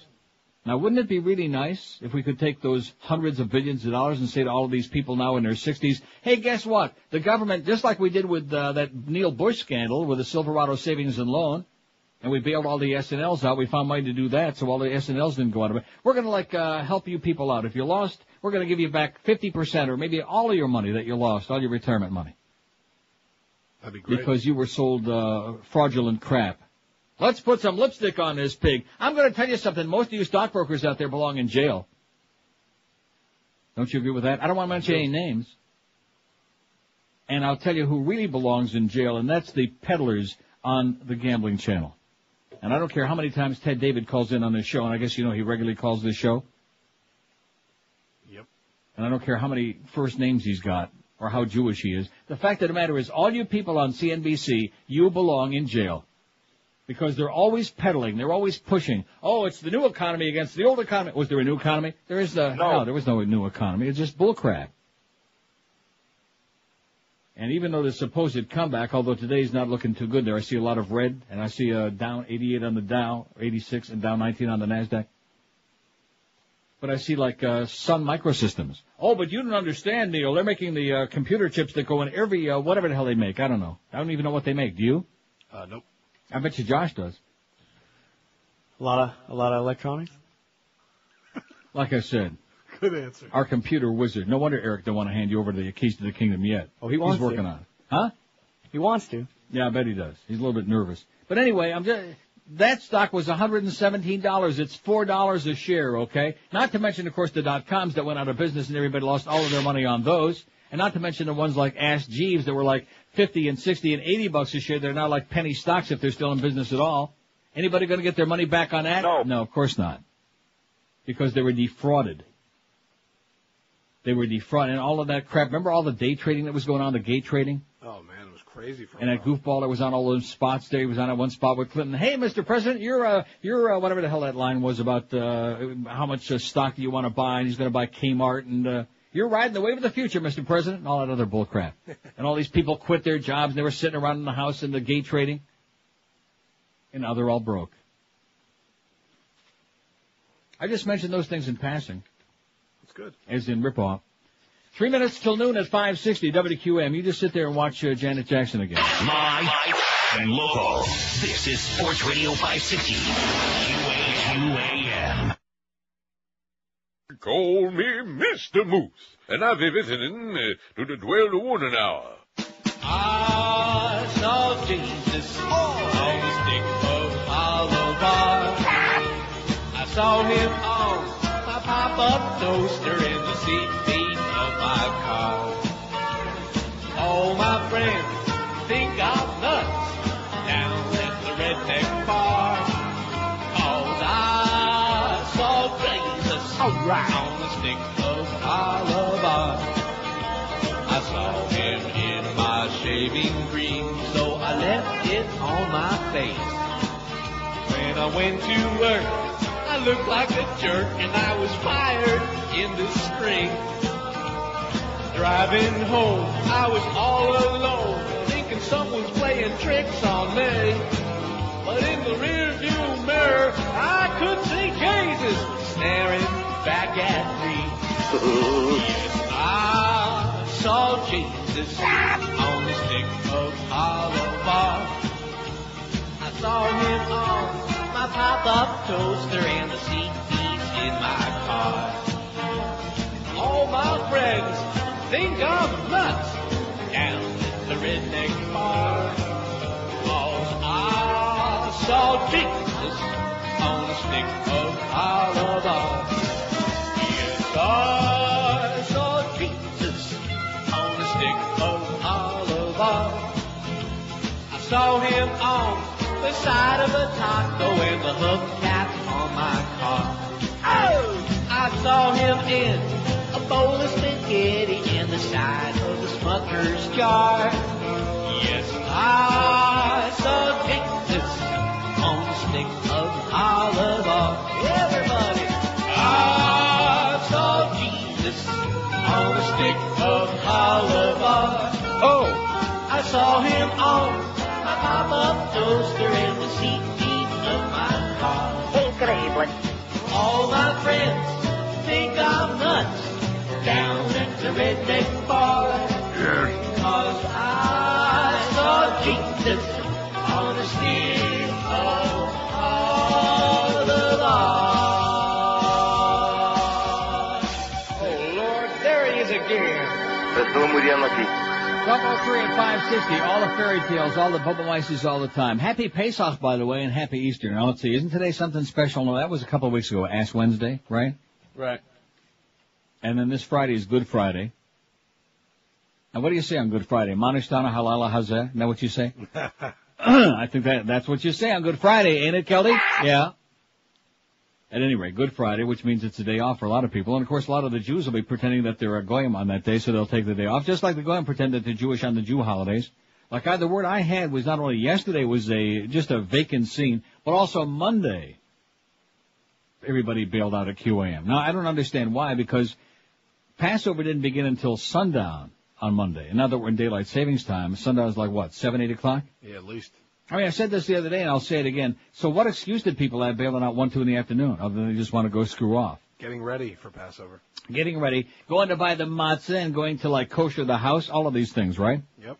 Going to get your payas all fancied up. Gotta wash your hands like 10 times. And washing your tzitzis and your all these things. Leah Fastow abandons plea deal. Speaking of what I was talking about just before the break, of these people should be on death row, and a lot of us would be delighted to pull the switch. Not that I ever bought Enron, but nevertheless. Ex-Enron executive Leah Fastow, the wife of ex-chief financial officer Andrew Fastow, changed her plea to not guilty of filing a false tax return after the judge in her case rejected a plea agreement with federal prosecutors, Reuters says today. Judge David Hittner moved the trial of Leah Fastow, former assistant treasurer at the energy trading company, to Brownsville, Texas from Houston, set a jury selection date of June 2nd. Hittner had suggested he would not stick to the recommended prison term of 5 months. Leah Fastow pleaded guilty January 14, the same day her husband pleaded guilty to wire and securities fraud and agreed to cooperate with the ongoing probe into Enron's 2001 collapse. The proposed prison term was designed so the Fastow's young children would not be without at least one of their parents. Isn't that heartwarming? Very nice. Yeah, I feel so much better for those kids now, okay? They're sure a lot better than... Now, that's interesting because then this other broad, very possibly after they check her out and say, oh, well, she watches Passions and she's a lot more sane than Mrs. Wallace and most of the characters on that show. So just turn her loose, that bitch in Texas, Tyler, Texas, that stoned her kids to death. And not only that, but doesn't the Bible tell you, don't the Muslims believe in stoning their kids to death? Yeah, sure. And the Bible, the Old Testament tells you if your kids are disobedient, they shall surely be stoned to death. You ever read that? Nope. You better go back and read your Bible, mister, because you sure don't know your Bible. I do not. You better put it right with the Lord before it's too late. Oh, God. That's the one. Might be too late for me. I think you're right.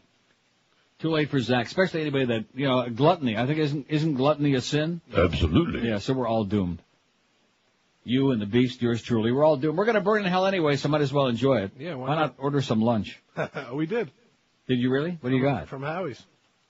Oh, I love Howie's, although they almost killed me with that 45 pounds of bacon that one day. Oh, my God, I remember. I tell everyone that story. That's a true story. My innards were like, in fact, with the shortage of oil, it's a good thing they didn't find me for a long time because I had enough oil in my body to supply gas for the entire human race for about a month. I never seen 45, so much bacon. Huh? I never seen so much bacon.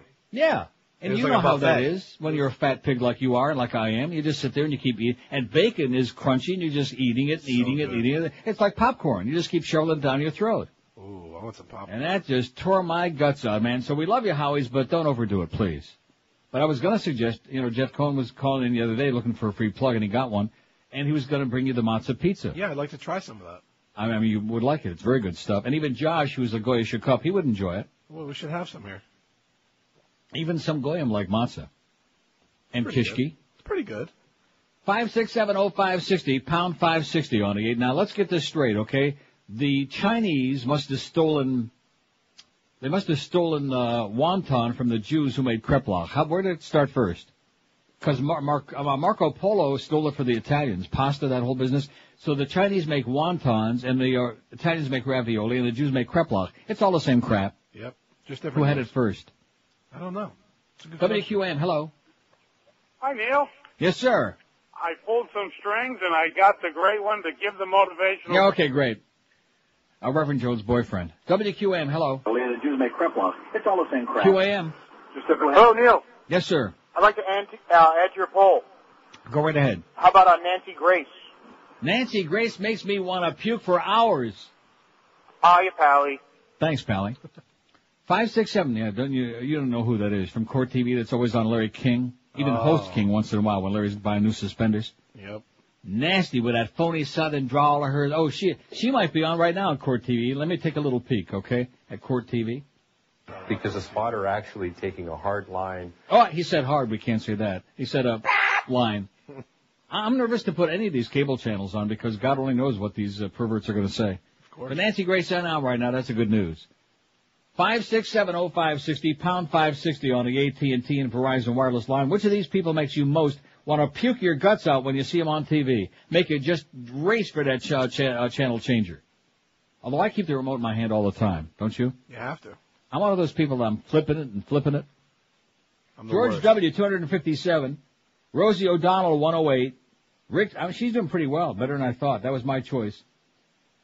Rick Sanchez, 41. Bob Novak, 24. The co-host of Crossfire.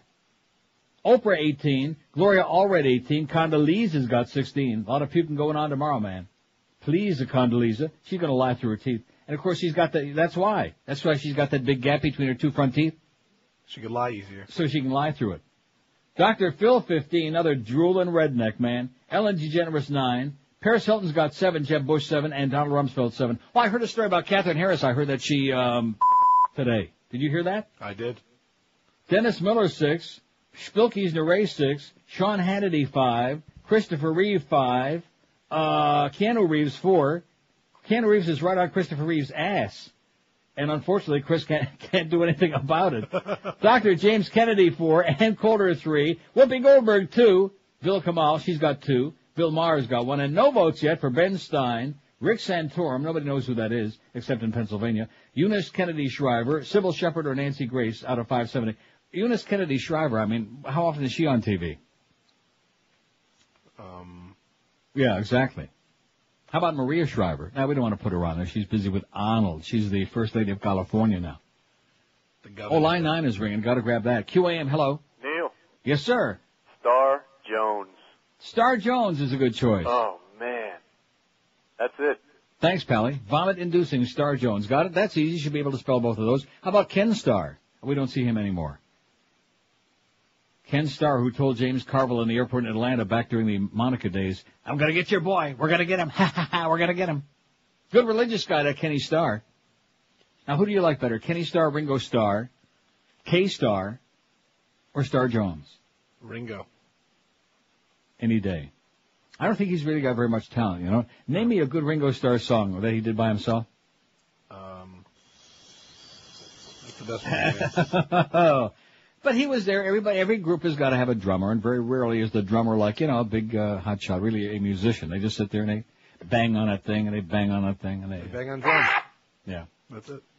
It's 12 minutes past noon. Just be very careful now. I just want to alert you because you do need the job. Yep. And because Mo would like nothing better than see you get totally blown out of there. So I'm just cautioning you that we have this heightened sensitivity. As I'm sure you're well aware, as I'm sure that all the producers have been warned and heavy duty meetings. Have there been intensive meetings there? Yes, sir. With Clarence and Muff? Yep. All those other programming ladies? Well, that's good. So just keep that in mind as we go on, because I don't want to have to do that to you. No, I don't want you to. When you shop for quality footwear, great selection and professional service, there's only one place to go, and that, of course, by now you ought to know, Brandy's Shoes in Pompano Beach. At Brandy's, you'll find the biggest selection of men's and women's shoes, the best service, and the best prices in town, period. At Brandy's, they got all the top names that you know and love, even some you don't know, but you will love them. Rockports, Florsheim, SAS, Sperry's, Timberland, Naturalizer, and lots more. And with Brandy's huge selection, chances are they're never going to give you that song and dance. Oh, sorry, we just don't have that size in your style. You want it? They got it. Ready to slap on your big fat foot. So find out why most of Brandy's customers not only keep coming back and have for years, but they usually buy several pair on each visit. Brandy's is open daily 9 till 9, Sundays 10 to 5, and they're in that same great location. They've been making great deals for years and years. 1290 North Federal Highway in Pompano Beach. It's always worth the trip no matter where you are. And right now, it's that big red tack clearance sale going on at Brandy's. What means great savings because men's and women's famous brand name shoes have extra savings waiting for you. Stop in the store or check them out on the web at Brandy's Shoes. That's with 2 S's, brandysshoes.com. Live and local. This is 560. The radio's all yours now. QAM. Penis. I've never had one, I swear.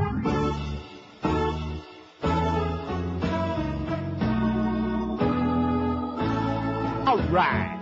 Let me back in the ball game. I admit placing bets. It only took me about 14 years to go on TV with crocodile tears. But don't wait for me to say sorry.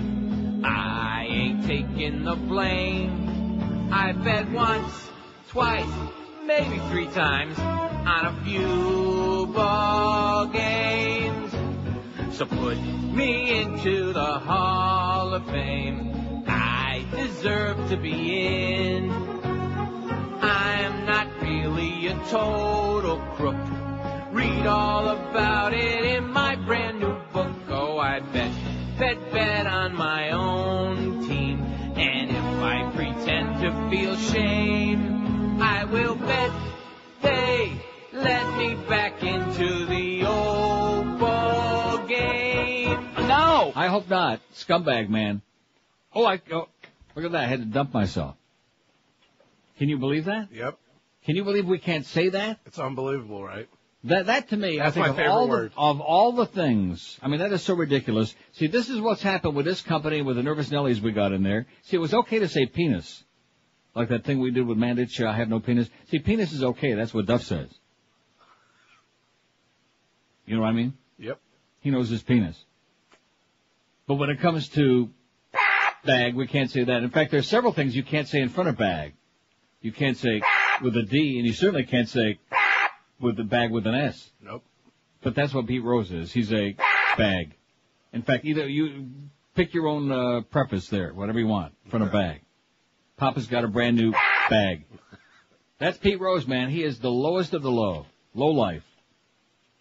I may draw the line at that. I don't buy that. I don't agree with that. I don't accept it. I realize that they own a radio station, but the idea that we can't say S-bag, that is just, it's so ludicrous. It's so commonplace, right? It is. I can't believe it. No, I mean, back in the day, a long time ago, that was a reference to something else, long ago, which I don't want to get too graphic. But I mean, now it just means he's a lowlife, a dirt bag. Okay, that's it, dirt bag. Can we still say that? I'm sure. No. No. I thought we And could. speaking of things we can't say, and I hope Attorney General Ashcroft don't get wind of this. This is some very bad news for him. Frequent ejaculations may counter prostate cancer. Squirt, squirt. How do you like that? Oh. Sexual activity does not cause prostate cancer, and men who ejaculate frequently may even be protecting themselves against the disease, U.S. researchers reported yesterday. The study, which involved more than 29,000 healthy men and covered sex of all kinds, including masturbation and nocturnal emissions, confirms a smaller Australian study from last July that reached similar conclusions. See, we can say this because this is clinical. See, it's a news story, Gotcha. so it's okay. Yeah, I was a little But worried. if it was like Jocelyn Elders talking about masturbation and making jokes about it, then we certainly could not. Now, see, then he'd have to open up his big mouth again. Yep. Most of the previous research into the question was on whether sexual frequency caused prostate cancer on the theory that increased production of the male hormone testosterone would prompt prostate cell growth. The study's chief author, Michael Leitzman, said in an interview, sounds like a Jew to me. Yep. But the new research found that ejaculation frequency is not related to an increased risk. There is no adverse effect, and higher elevations of ejaculation appear to protect men from developing prostate cancer, said Leitzman, a physician and investigator at the National Cancer Institute. Now, that doesn't mean everybody should, start, you know what I'm saying. That's good news, though. In fact, if they want to check out Marilyn Monroe on our website, if they're over the age of 80. See, if they're over the age of 80, we don't have to worry about them too much, because that picture isn't going to arouse them. I don't have to get accused of, doing all these grotesque things. Yep. The study suggested that frequent ejaculations may decrease the concentration of chemical carcinogens, which readily accumulate in prostatic fluid, and may reduce the development of crystalloids, which have been associated with prostate cancer in some men. Crystalloids. What's Remember that song, Crystalloid Blue Persuasion, Tommy James? The prostate is a small gland that produces some of the fluid for semen and other naval, Good catch there. Prostate cancer is the second most common kind of cancer after skin cancer diagnosed among U.S. men and is highly survivable if caught in time. The new study published in this week's Journal of the American Medical Association was based on an ongoing survey covering a variety of health issues of thousands of men, 40 to 75 when the study began in 86. In 92, they were asked to report the average number, oh my God, they were asked to report the average number of ejaculations they had per month during ages 20 to 29, 40 to 49, and during the previous year. I mean, are there guys writing it on the wall, like when you're in jail, you write down the number of days on the wall? I never heard of that. You never know. In later surveys, they were asked to report if they'd been diagnosed with prostate cancer. The survey, which covered 1,079 prostate cancer patients and 1,259 healthy men, found that those who had sex at least once a day in their 20s were a third less likely to develop prostate cancer. The more you flush the ducts out. What are you doing, Johnny? I'm flushing the ducts out. Never heard that before. Well, there's a good line for you, okay? Yeah, I like that. Hey, Tommy, what are you doing over there? Flushing my ducts out. The more you flush it, when in doubt, flush them out. And that's what Mo always says, right? Huh? Absolutely. Sure. The more you flush the ducts out, the less there is to hang around and damage the cells that line them, Graham Giles, lead author of the earlier study, said at the time. Leitzman said his new study is consistent with the Australian findings and may even be stronger because it tracked men over time, rather than him asking to recall ejaculation frequency. Oh, how the hell could you remember that? Only after they'd already been diagnosed with cancer. So there you go. When in doubt, flush it out. Can we say that anymore? Boy! I don't think so. Not when they know what it means. See, if you speak in code and you keep the code secret, then it's all right. But once they know what it means, once they're onto you, then you can't say it no more. So when in doubt, it out. George W., look at that. He is off to the races, man. Which of these people makes you want to puke when you see him on TV? George W. Bush, 280. I was watching his performance yesterday, you know. I say with great sadness. Our president. He's a moron. He is an absolute moron. He was talking about all the stuff is going on, you know, all this latest attacks and Fallujah is going crazy and they're dragging the bodies of American soldiers through the streets. And he's making a speech to some bunch of bozos and he's saying, we will not be intimidated. Have you ever noticed any word that's got more than 2 syllables, he enunciates it, like drags it out, like he's talking to a bunch of little school kids like he was in Sarasota that day back on 9/11. You know what I'm talking about? Yep. We will not be intimidated. Why does he do Like, that? you see that? I just said a word with a whole bunch of syllables in it. Aren't you excited? Aren't you impressed? Maybe he can't really pronounce it that well. So he's Wow. he's trying to help himself. Maybe it's a subliminal suggestion. It's possible. Will not be intimidated. And just to listen to the whole presentation, I mean, like some kind of a moron. And there are still about half of the country that supports this guy and believes he's a president, no matter how many lies he told, no matter how many lies he sacrificed. What is wrong with you people? God. It's unbelievable. That would be like us right now saying, well, you know, LBJ was right in Vietnam and Nixon too. I mean, what is that all about? Just like the people that want to attack Kerry, you can attack him for a lot of other things and being two-faced on both sides of a lot of issues. But as far as coming back from Vietnam and having the balls to say, hey, guess what? It was wrong and we're butchering and slaughtering people over there and this is all about nothing. I say more power to them, just like those people that were crucifying Jane Honda, Hanoi Jane, all of that crap. Giving aid and comfort to the enemy. All that baloney. 58,000 kids they brought back in body bags, and we still haven't learned our lesson. Now we got the same crap going on all over again, and we got half the country. 57% think we did the right thing by going in. Latest poll the other day. 57% think it was right for the Iraq attack. That's nuts. Crazy people. Yep. Based on what? Did they have weapons of mass destruction? No. Were they connected with al-Qaeda? No. Did they have anything to do with 9/11? No. But other than that, but Saddam was a bad guy. He's a bad guy that we put in power, that we armed to the teeth. He was our puppet against Iran, against the Shah, against the Ayatollah, rather.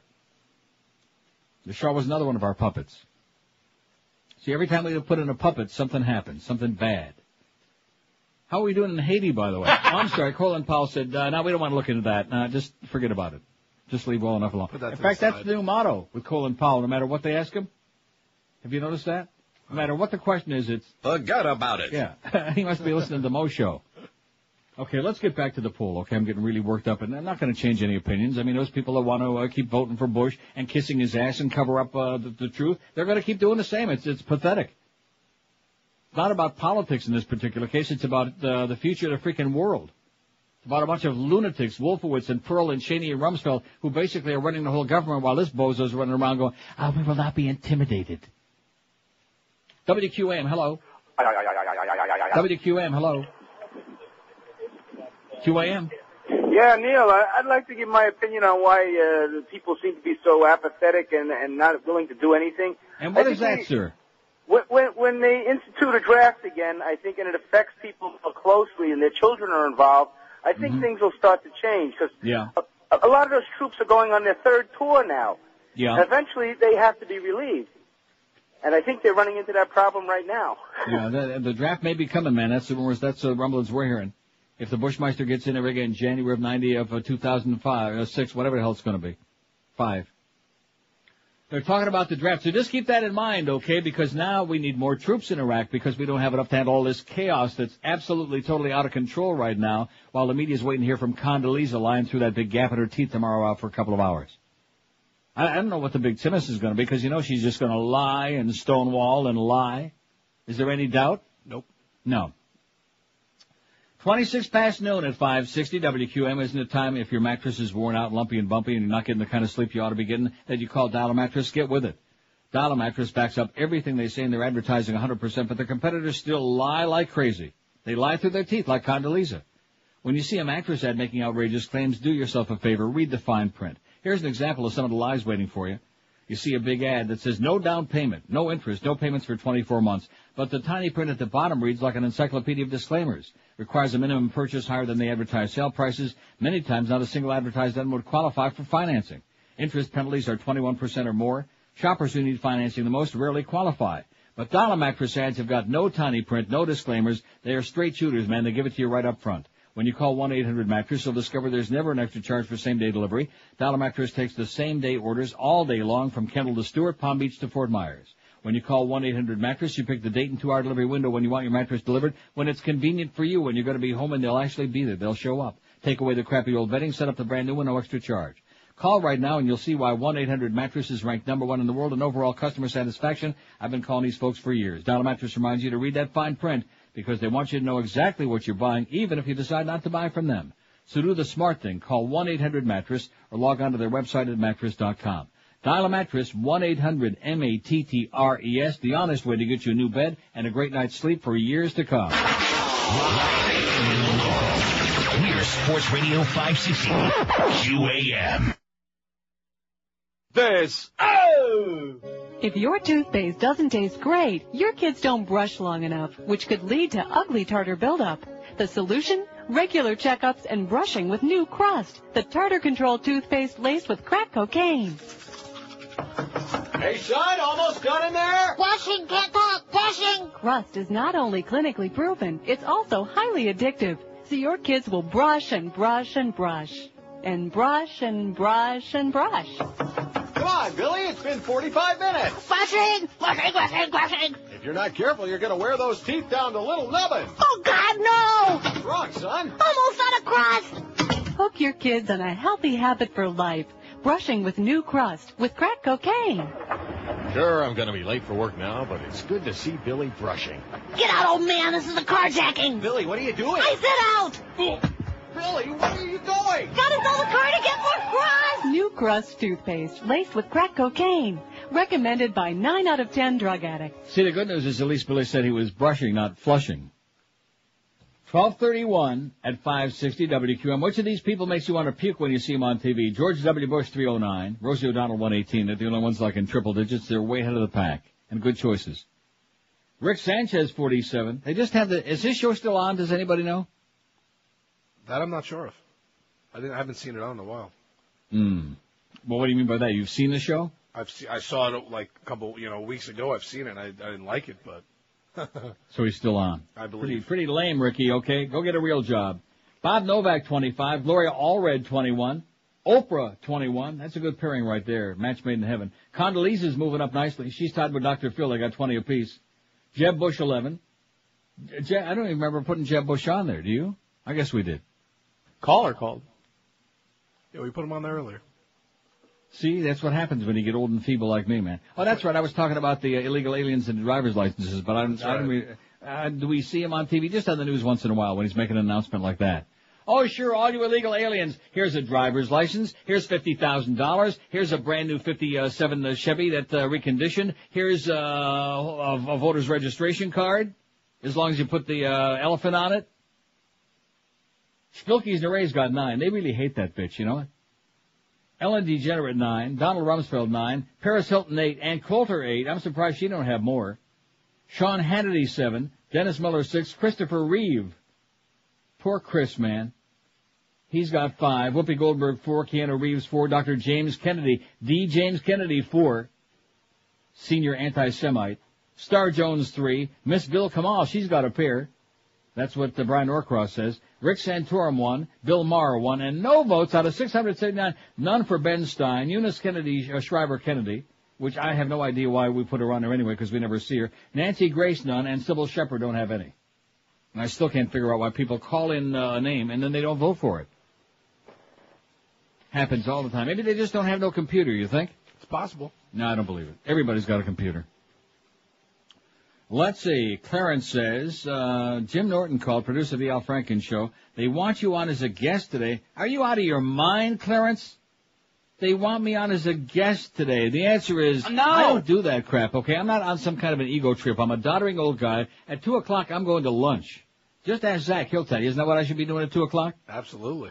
A fat pig like me, like Zach. He knows. 2 o'clock, I'm going straight to lunch. I'm already eating lunch. Al Franken Show. Well, why would I want to be on with Al Franken for crying out loud? I mean, he's a good guy. He means well, but he's just as wooden as a cigar store Indian. He says, I have no idea if you have any remote interest in doing this or even that kind of stuff. I told him it was a big question mark. I'm sending this in case I missed you after the show. Missed me after the show, Clarence. I'll be out here like a lightning bolt. It's Maid Day. My maid comes on Wednesday, so it's like I got Rick Jenneret standing at the door going, Mayday, Mayday. You like Rick Jenneret? He's great. He's great. He is great. See, Zach at least knows who Rick Jenneret is, which is good. Yeah. Let's do some hockey talk. We love those Maple Leafs. There, you know, all that stuff. Come on, let's go. In fact, the series is start tonight. We got the Bruins and the Canadiens. Oh, nice. Vancouver is playing Calgary. Is that correct? I think so, yeah. And who else is playing that? Detroit. Who's the Red Wings playing? San Jose? Detroit's playing Colorado, right? Are they? I don't know. Yeah. Not positive. I like the Western Conference. I'll look. You okay? I'm just reaching for my National Post, eh? I just wanted to make sure. Because you can be sure that there's hockey coverage up the old rectum here, man. They're just, look at this. What's hockey?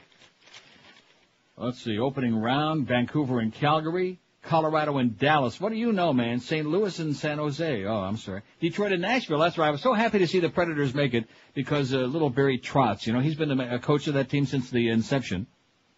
And somehow he keeps hanging around. I think he's got naked pictures of David Legwand. But anyway, it's Detroit. I wish I had him. Detroit and Nashville. Leafs and Ottawa's tomorrow. Oh, see, this doesn't even tell you day by day. What the hell kind of crap is that? Here's today's. I can't find it. I know that the Bruins and Canadiens is starting out tonight. That's the important thing, right? Yep. Especially for the Beast, who's off to Boston. Yes, he is. I should have asked him if he was going to go see the hockey game. I'm sure. See, he's a closet. He's a Bruins fan, but he didn't want to talk too much about it because he realized it's a big turnoff. Oh, and Tampa Bay against the Islanders, man. That's the big deal today. Tampa Bay and the Islanders. There's the shock team of the universe, the Tampa Bay Lightning, man. They're awesome. Anyway, there's enough hockey, please. Okay, Geldy? Okay, sorry.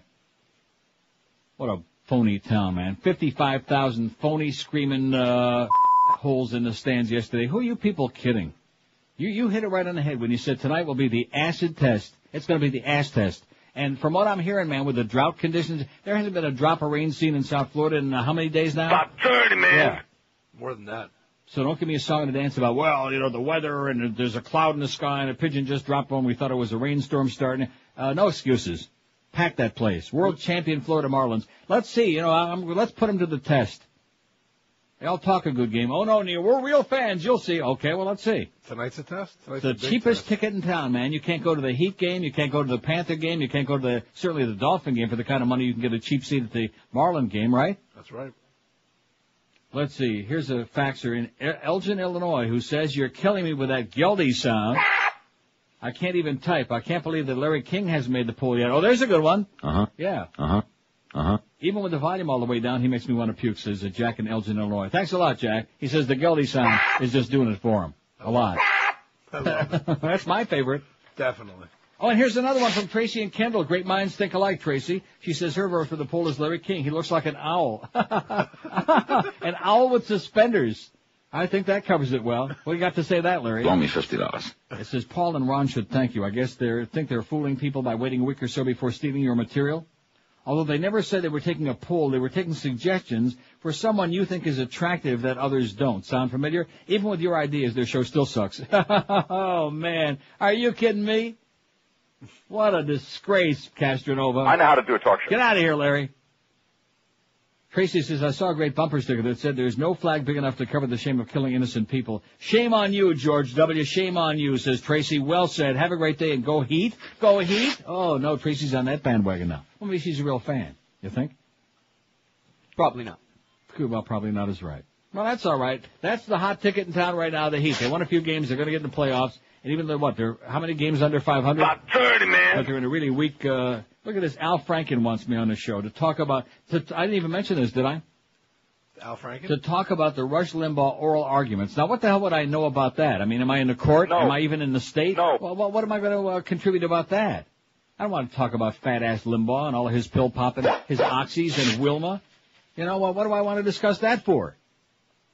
Isn't that pathetic? This is Air America, ladies and gentlemen. This is the liberal talk network that's going to counter Rush, and it's going to counter all the right-wing propaganda, Bill O'Reilly and Fox and all this.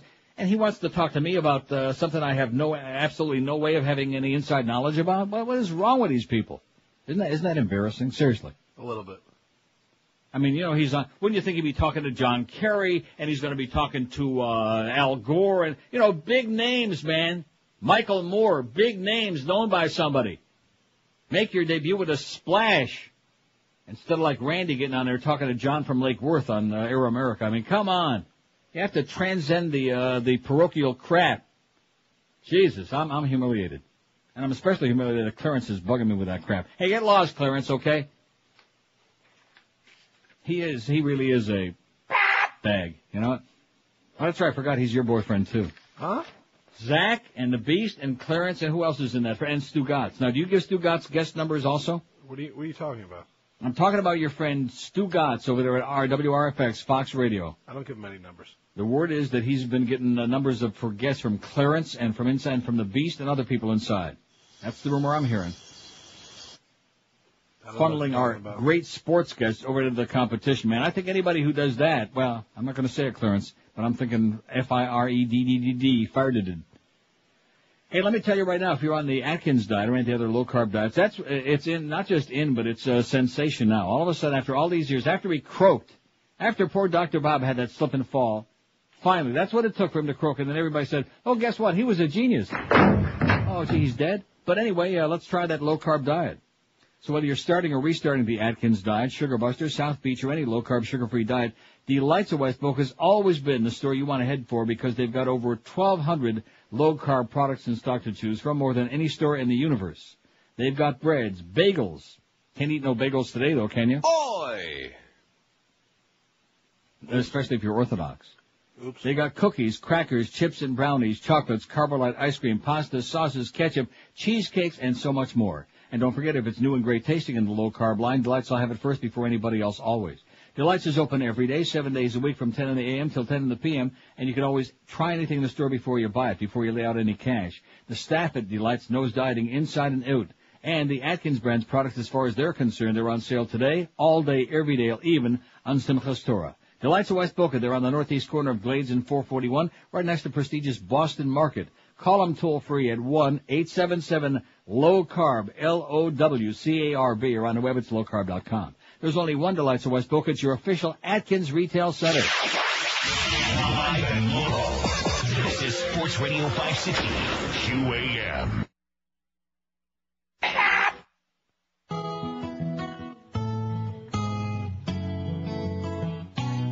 All right. Bill cigars and Monica's. She lets out a giggle when he makes it wiggle. Monica is not the kind you can do in the. But a cigar and her, he don't mind. Well, he don't know where a stogie goes. I can see how there was some confusion between humidor and humid. And in Arkansas, the term cedar, he saw her naked. Stars report can lead to going blind. Now Clinton, he was working hard, late nights in the ovary office, working on a practical joke. He took a Macanudo, put an exploding load in. Poor Monica was blowing rings of smoke. Bill cigars and Monica's. She lets out a giggle every time he makes it wiggle. Monica is not the kind you can do in the. But a cigar and her, he don't mind. Oh, people feel that Hillary's been made a fool of by her husband. Feel that Hillary was wronged. Up in the Lincoln bedroom, she was moaning, moaning. Al Gore was doing her with Bill's old bong. Bill's cigars and Monica's. lets out a giggle every friggin' time he makes it wiggle. Monica is not the kind you can do in the, but a cigar in her, she don't mind. Whoa, candy is dandy, master is faster. Oh yeah. What you gotta do is take a Tipperillo and put it in. Oh yeah, yeah, yeah, yeah. Oh now a cigar in her. Oh yeah. 1246 at 560 WQM. You're living right through it, boys and girls. The end of the First Amendment, the end of freedom of speech, the end of freedom of choice, the end of democracy and liberty in America. And the public is like that. Oh, there's John Kerry. That is still the promise of our country. Okay, whatever you say, John. What? That was pretty good. I mean, that was perfect timing. It wasn't classic. It wasn't like the day we punched up Don Rumsfeld and he said anthrax like that, but it was pretty good. Oh, and by the way, speaking of anthrax, how we doing with that hunt for those anthrax goofballs? We got them yet? Sure. No. This thing you just faxed to me from the BBC, this is the most disgusting, right in the middle of the lunch hour. If anybody's on a diet, I'm going to help you out right now. If not, you better put your head under the, whatever you're doing. I figured you'd like it. Let's see, here, let me do the other one first. Let's see, he's only local these days, but if I see Rick Sanchez, well, it's on here already. Rick Sanchez in third place, okay? Wow, and President Lincoln still got that aching, pounding, throbbing ache. That ache. Now, let's see. Worm diet treats bowel disorder. Now, I guess they sent this for me with my irritable bowel. Yep. Oh, is this gross. People with inflammatory bowel disease could soon be swallowing worms in an effort to relieve their symptoms. Oh, my God. Scientists in the U.S. have developed a drink containing thousands of pig whipworm eggs. Oh, lovely. I'm starving. Yeah. That's what I'm going to have for lunch today. I'm going to have me like a cheeseburger and a big glass of pig whipworm eggs. Trials suggest it can dramatically reduce the abdominal pain, bleeding, and diarrhea associated with the disease. The worms don't survive very long in the humans, it says, thank goodness. According to a report in New Scientist, the drink, which is called TSO, could be on sale in Europe by May if it's approved for use by regulators. A number of studies have suggested that live worms could be an effective treatment for conditions like Crohn's disease and colitis, known collectively as inflammatory bowel disease, IBS. In fact, or IBD, they call that one. In fact, some scientists believe the eradication of worms from the human stomach over the past 50 years may be behind the rise in these conditions. Oh, no. As the number of infections by parasites such as roundworms and human whipworms has fallen, the number of people being diagnosed with inflammatory bowel disease has increased. In contrast, the condition is still rare in developing countries where parasitic infections remain common. See, so there's something like really good about being in somewhere like in Haiti, for example. See that? Yep. I can't think of any other benefits of being there, but there's one. Scientists at the University of Iowa say they've tested their product on 200 people with the condition. They opted for pig whipworms because they don't survive very long in humans. They say symptoms disappeared in most of those who took part in the trial. The findings are due to be announced at a conference in May in the U.S. With our new impressive results, we can come out of the closet, said Dr. Joel Weinstock, sounds like another Jew, a gastroenterologist at the university who's developed the treatment. The product will be made in Germany by a company called BioCure. Gee, I hope that the Bayer people don't have anything to do with it. You know, the ones that made all that gas to, the nerve gas to kill the Jews during WW2? Yep. It has applied to the European Agency for the Evaluation of Medicinal Products. For an EU-wide license to sell the product, patients would take TSO around twice a month. What are you drinking there? Oh, pinworms. Yummy. Crohn's disease, ulcerative colitis, other forms of inflammatory bowel disease appear to be caused by an overactive immune system which causes inflammation in the digestive system. The condition is incurable and normal treatments include steroids, which can reduce the inflammation, although these have been known to produce side effects like bulking up and playing baseball. Did I mention that Pete Rose is a bag? Yes, you did. I can't believe I had to dump myself. Now, did you dump that also when I said that? I was about to until I you did. said it. Yep, there you go. Really? See, we had two dumps. That's one of the new words, man. Well, see, there you go, Muff. You can be really proud of our people that are on the ball. Josh Kordistan, man, this guy is like, he's got his thumb right on it. Well, you heard that other story I said before. He's got his thumb on it because he's also probably got his, he's got to hold the buttons there for Dave Van Boring.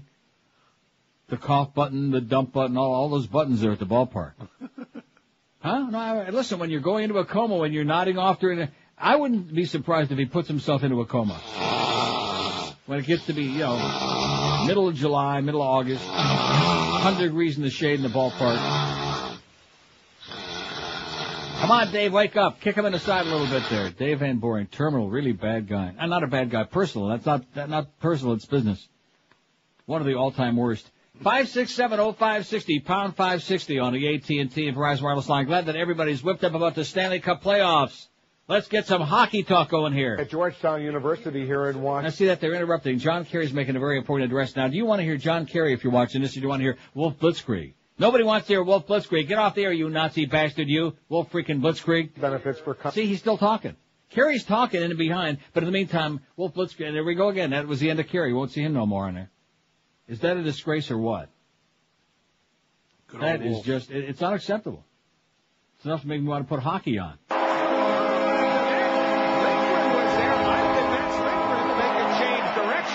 Howie Rose, he's pretty good. You like Howie Rose? Yeah. You know Howie Rose does the Islander games? Yes. You sure? I think so. You don't know Howie Rose from Pete Rose. I know Pete Rose. I think. You don't know Howie Rose, do you? See, that's why you can't discuss hockey in South Florida, because nobody's got the package. In fact, I'm going to say it again. I want to say this very loudly and clearly, including you, Geldy, Mr. Hockey Expert. See, it's one thing to watch the local teams, which that's okay. But it's like football, same thing. All these football experts we have on QM, they're at the Dolphin game, okay? Now, Hank, for example, the Hebrew Hammer, he's wherever ESPN send him, that's where he goes every Sunday or Monday night, wherever, right? Yep. So he's covering one game. So if it's a Sunday afternoon game, that means he doesn't see any of the other games played at that time. Follow my drift? Yep. Mad Dog, he's doing the with Mo Howard David. Absolutely. He ain't too happy about it, but he's doing a game with him, the Dolphin game, right? Mo Howard David, he's broadcasting the Dolphin game. Geldy, he's twerping around somewhere. I don't know what the hell he's doing. He's running around. Yeah, he's running around. It's a Dolphin thing, too. He's part of that broadcast. That's right. So they don't see all the other games. Unless you've got in your home a satellite dish, unless you've got the hockey package, the NFL package, and all of these other things, the Major League Baseball package, how can you possibly sit and have an educated conversation about sports? How can you know what you're talking about? Am I right? Yeah, unless you actually watch them. Just as an example, I see more hockey games in a week, in any given week, than anybody on this radio station does in a whole season. Okay? Or in my life. Or in your lifetime. Well, that's because you don't care about it, and Josh Cordes there, he's not saying anything, so obviously he don't know a hockey puck from his ass. What's a hockey puck? Mm-hmm. Your ass. Oh, speaking of ass, look at this. Do you see who won the, this is so depressing to me, and I probably shouldn't even read this. Do you see who won the $2.4 million jackpot in Atlantic City in the slots? No. You didn't see this? No. Somebody's mother, who needs the money, I'm sure, like you need hemorrhoids, okay? Oh, I did hear about this. Is this J-Lo's mom? Yeah. Oh, my God. Rectum. Yeah, that's the word. Rectum. Oh, no. Oh. How did she Jennifer win? Lopez's mother won a $2.4 million jackpot while playing dollar slots in Atlantic City on Saturday night. Like she needs it. Guadalupe Lopez. Guadalupe. Sounds like a real beaner to me. Guadalupe Lopez, 58 in New York, was playing Wheel of Fortune at the Borgata Hotel Casino and Spa when she hit for $2.421 and a bunch of other change million just before 8 o'clock Saturday night, according to the casino. Casino spokesman Michael Facenda, I'm sure not related to the great late John Facenda, who used to do the NFL highlight games. Remember John Facenda? Oh, yeah. Denied knowing of any relationship between the jackpot winner. See, the one thing with Zach, no matter what name you... Oh, you know Howie Rose? Oh, sure. He's good. I know him. You are so full of it. What do you mean? You don't know Howie Rose, like I said, from Howie's Restaurant. In fact, that's the only Howie's you know. I thought that's who you're talking about. I thought the owner yeah, of the place. bacon people. Howie. Anyway, Us Weekly and People Magazine report upcoming issues that Guadalupe Lopez is Jennifer's mother. The casino spokesman said, he didn't know who she was. Jennifer Lopez's publicist, Rob Shooter, declined to comment. Us Weekly reports that Guadalupe Lopez plans to use a portion of her winnings to start a $100,000 college fund for her two grandchildren. Well, ain't that nice? And I'm sure, like I said, they need like a Lochenkopf, as the Chinese say, right? Man, oh man, there's no justice, man. God. There is no justice in this world. The rich get richer and everybody else just sucks hind wind. You know who we need to go to for justice? Don Corleone. That's it. That's the only place you're going to find any justice, because you won't find any in Atlantic City, and certainly not in Vegas. That was a bad finger on my part. Just to keep Josh on his toes there. Oh, you should have seen his He eyes. Probably jumped 2 feet in the air when he heard Oh, that. you Well, should have just seen a his little eyes. slip of the finger. Good. 567-0560, pound 560 on the AT&T and Verizon wireless line. I want everybody on their way to that ballpark right now. The game's not till 7:05. I want to start seeing some action, baby. Not just this opening day. And I'll say it again. I realize I'm way out on a limb on this. I'm off all in my world of my own, as usual. But the big deal with opening day, I don't get it. Oh, look at that. I already threw away the 1 to 2 hour log. I need another copy of the 1 to 2 hour. I guess I threw it away. Not that I'm getting ahead of myself, but I Schmidt canned the 1 to 2 hour. You like that? I like that. I'm looking for it. I already tossed it out. Just play that Goldie bit the whole time during the... Okay.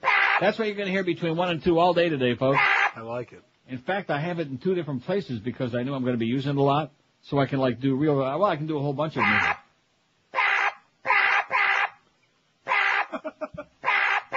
Like that. Yeah, we can do it the whole Okay. Calm down, Geldy. Wow. So what am I doing here? I'm doing a spot. But you don't forget, fax me that log in the last page because I ain't got it. Boy. And you know what? Probably what inspired me for that was yesterday, that 2 hour show. Man, that was great. Yeah, you were jumping the gun. 10 to noon. I like it. I love it. That is perfect. 2 hours. Don't you think 2 hours is enough for everybody? Yeah. Or 3. I can handle 3. We'll start with 3 and then we'll whittle down to 2 as I age rapidly. 12:57 at 560 WQAM. Spring into savings right now and save like never before on a new car or truck from Armstrong Toyota of Homestead. On US 1, just 20 minutes south of the 836. Armstrong Toyota of Homestead's worth the drive because they're going to save you a lot of cash, man. Thousands on great new Toyotas. Check out the great lease deals waiting for you right now. An 04 Camry or 4Runner, just $269 a month for 48 months. How about an 04 Highlander, just $309 a month? Need a truck? How about an 04 Toyota Tundra, the safest truck in America? You pay just $179 a month for 48 months. These are just a few of the great savings going on right now at Armstrong Toyota of Homestead. General Manager David Rich and his staff, they always tell you they'll do just about anything to make sure you get you into a new Toyota today. Experience the Armstrong Toyota of Homestead difference. They're locally owned and operated, committed to 100% customer satisfaction, too. Their service department is even open late to late weeknights to make sure they get all your service work done. Easy to get there. They're at US 1 and 293rd Street in Homestead, just 20 minutes south of the old 836. Armstrong Toyota of Homestead offers free tires, batteries, and replacement parts for life. Let me say that again. You heard right. Tires, batteries, and free parts for life. Nobody else does that. So don't waste your time with those mega dealers or car giants who always give you a big song and dance and then underdeliver. Call David Rich, the GM at Armstrong Toyota of Homestead right now. Call 305-242-3247. Nobody nowhere will cut you a better deal. 305-242-3247. Drive a little and save a whole lot on that great new Toyota at Armstrong Toyota of Homestead. Live and local. This is Sports Radio 560. QAM. Not just the 1 to 2 hour, it's a phenomenon. It's a great privilege to be here to outline a new budget. I throw darts at the board to come up with a number for tax relief. In my plan, no one will get relief. For lower income families, you'll never get ahead. And this president doesn't care and won't pay. My attitude is government should stand in the way of families achieving their dreams. Together we will do so. I hope you'll join me in standing firmly, unrestrained. Some say my is too big.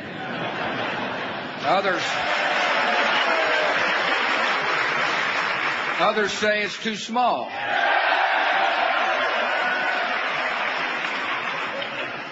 I respectfully disagree. This is just right. It's 102 at 560 WQAM. Oh, look at this. Norma Kent is emailing me stuff here right in the middle of the show. I'm on the air here, Norma, okay? Plus, I don't see anything. Isn't that something when somebody emails you something and there's nothing there? Blank page. Huh? Blank page. Yeah, it's a blank page. It just has a website. I'm on the air right now, Norma, okay? Go away. 567-0560, pound 560 on the AT&T and Verizon wireless line. It is unbelievable how useless some people are. But nevertheless, I'm glad you're doing something, Norma. I hope you're still alive. It's, let's see, which of these people makes you most want to puke when you see them on TV? George W. Bush is winning hands down 343. Rosie O'Donnell, 137. Ricky Ticky Sanchez, 54. Dr. Phil, 27. Bob Novak on Crossfire. I just like saying it the way he does because he makes me sick. He's just not a broadcaster, okay? Forget about the fact that he's a Nazi and a liar and he outed Valerie Plame. Forget about those if you can. He's just not a broadcaster, you know? He's a broadcaster like Gilbert is a broadcaster. Bob Novak 26, Oprah 26, Gloria Allred 22, Condoleezza 21, Donnie Rumsfeld, Crummy Rummy's got 15, Ann Coulter, that bitch has 12, Jeb Bush 12, Schmilky's Neray's got 11, Paris Hilton 10, Sean Hannity 10, and everybody else single digits, and I'm sure there's lots more coming, right? Yep. 5670560, pound 560 on the AT&T and Verizon wireless line. WQAM, hello. Not there. WQAM, hello. QAM. Going once. WQAM, hello. Hey, how you doing? Pretty good. All right, listen, a vote and an idea. Yes, sir. All right, the vote is obviously Rosie O'Donnell, who, if I was a lesbian, I'd switch back to guys. She's so freaking ugly. The other thing is, remember in Monday Night Football, they used to have a TV set up in bars all over the country that when the Howard Cosell would come on at halftime, the winner of the lottery would get to throw a brick through the TV. Really? I never heard that. Oh, yeah. Well, I don't know. I know you're pretty sharp. But anyway, No. if they would take that and put that in bars around the country now, put Rosie O'Donnell, guys would be flocking to the bars. Yeah, that's a good point. Get their name on there. To throw a brick through. I mean, I can tell you, she, like you said, you look up in the dictionary ugly, and there's a picture of her right Okay, thanks a lot, pal. I'm with you. So what do you say? You don't like Rosie? She makes me nauseous. She's a good, solid second place. In fact, she's not going to give W run for his money, but she's sure light years at everybody else. Nobody can touch that bitch, and of course, who in their right mind would want to? WQAM, hello. Equally as disgusting as the president is Dick Cheney. Put him on there. Yeah, how come? Well, that's because we never see him probably, but that's a good idea. Put Dick Cheney on those very rare occasions we see him, like when he was in Cincinnati throwing out the first pitch. You see that? Yep. Shaking hands with them players. I was amazed at his comment when he said, God, there's an awful lot of black people in this locker room. Now, he didn't say that. Oh. Marge Schott, I think, said it, although she ain't there no more. Did she die? I think she croaked, didn't she? I think she did last week. We better look that up. Last week? Yeah. No, she didn't die last week. Get out of here.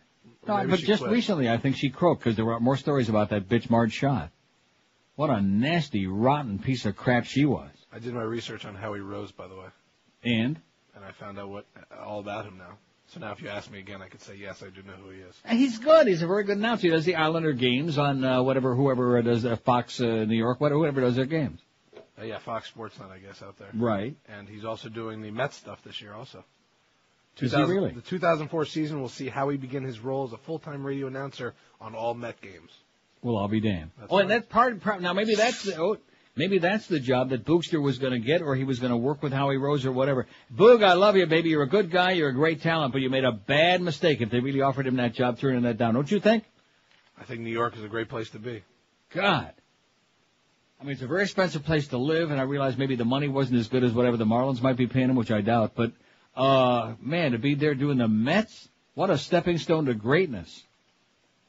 Oh, I think that he was going to have to spoon feed Ralph Kiner his pablum in between innings, though. Is he still on the air? I don't know. Ralph Kiner, did you ever hear him do the games after he had his stroke? No, I did not. Oh, you have to be joking me. His right is coming to play now. Seriously, the man cannot talk. I don't want to be disrespectful, okay, because I've had a couple of minor strokes myself. But this man had a very bad stroke, and the Mets keep putting him on the air. Ralph Kiner, he cannot speak. That's not too smart. No. But then again, it's New York. They can do whatever they want. Look at all the years they have the scooter on there.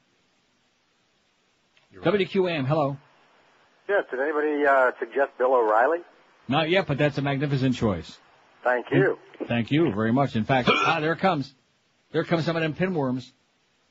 In fact, when Bill O'Reilly's on my TV, the pinworms start jumping out voluntarily. 5670560, pound 560 on the AT&T and Verizon. Wait, I don't want to, because it is a lot of people are still eating lunch or on their way to it. I don't want to gross people out too much, but stop and think about all the different microscopic stuff that's crawling around on your body at all times. Yummy. I bet you don't stop and think about that. Maybe that's a good way for you to lose weight, Zach. Just tape a picture of one of those things that's on your body. Tape it on your refrigerator. No. I can't do that. You know what I'm talking about. Haven't you ever seen those magnified? They magnify it 50 million times, you know? And it looks huge. Yeah, and it looks like this gigantic thing from Mars, this nasty, with an antennas Crawling and a whole around. bit. Yeah, just crawling around. By the way, Right, it's crawling Marge around shot. on your Shot head, died. for example. Marge Shot is dead. All right, there's some good news. March We got 2nd. all these dead soldiers, all this terrible stuff going on, but the good news is Marge Shot is pushing up Daisy. Oh, thank God. She died March 2nd. Wow. Maybe Pete Rose can join her. WQAM, hello. Hi. Want to Hi. talk to Neil? Speaking. Oh, hi. I wanted to say Trent Lott. Trent Lott is a beautiful thing, especially when he's got them pom-poms on there doing a cheerleading routine. Can I just do one more? Sure. Oh, who's the blonde? Ann Coulter. She's on there. Oh, she is? Okay, great. Neil, can I ask you a question? Okay. As far as a 9/11 goes, do you think they'll ever find out who cashed in on the stocks for American Airlines? No. No. Shouldn't be that hard to figure out, though. But I bet you that if they looked in Saudi Arabia, they could probably find out who it was. Yeah, exactly. I'm telling you Thanks right now. a lot. Thank you. Have a great day. The Saudis and the Pakis, baby. We're busy in Iraq spending all these billions of your tax dollars, and all of your kids are getting killed over there and butchered. And believe me, today it's just total chaos over there. In the meantime, if we're going to attack anybody after Afghanistan, the Taliban, and of course we never followed up there anyway. The warlords are back in business again, and the opium business, the poppies everybody's running around our country going, I poppy, and they're not Julios.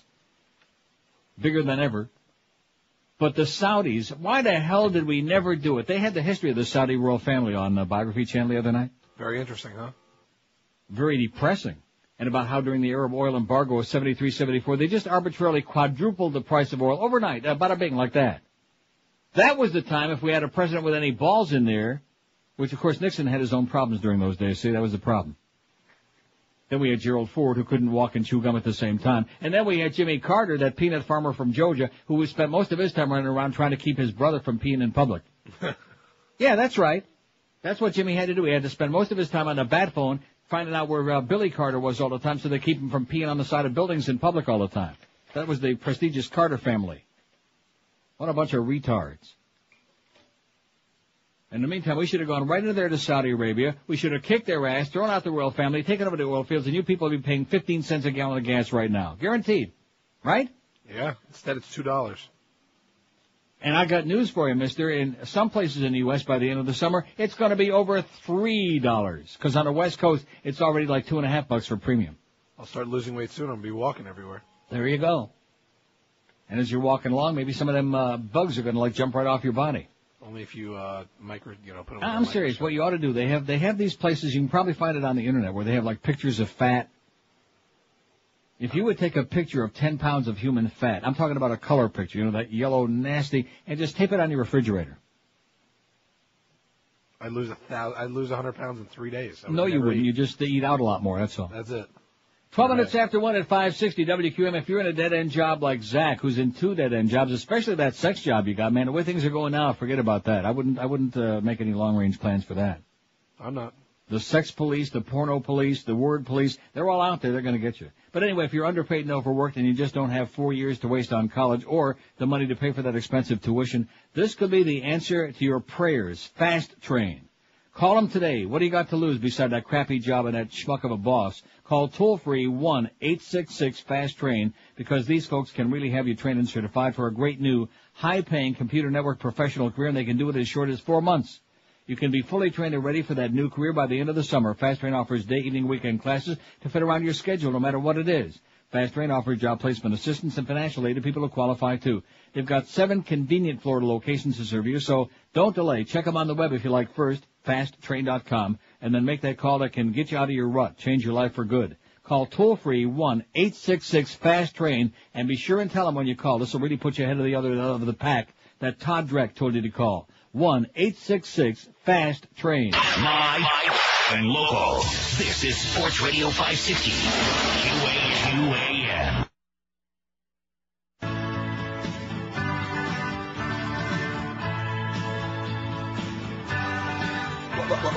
Anytime they see that we're lacking in the polls, paper about a headline that will lead you by the nose. Yes. Who say their stand is the one to get. Now they have only one dictator left. Don't worry about Saddam, we got him. Now we're all comfy and safe. We got him. He won't attack us no more. We got him. Praise Bush like Jesus. Who say 9/11 is what they got you to believe? Can't get any dumber than a one-party country. You believe what they say, like the gullible fool as they use the state for their corporate tool.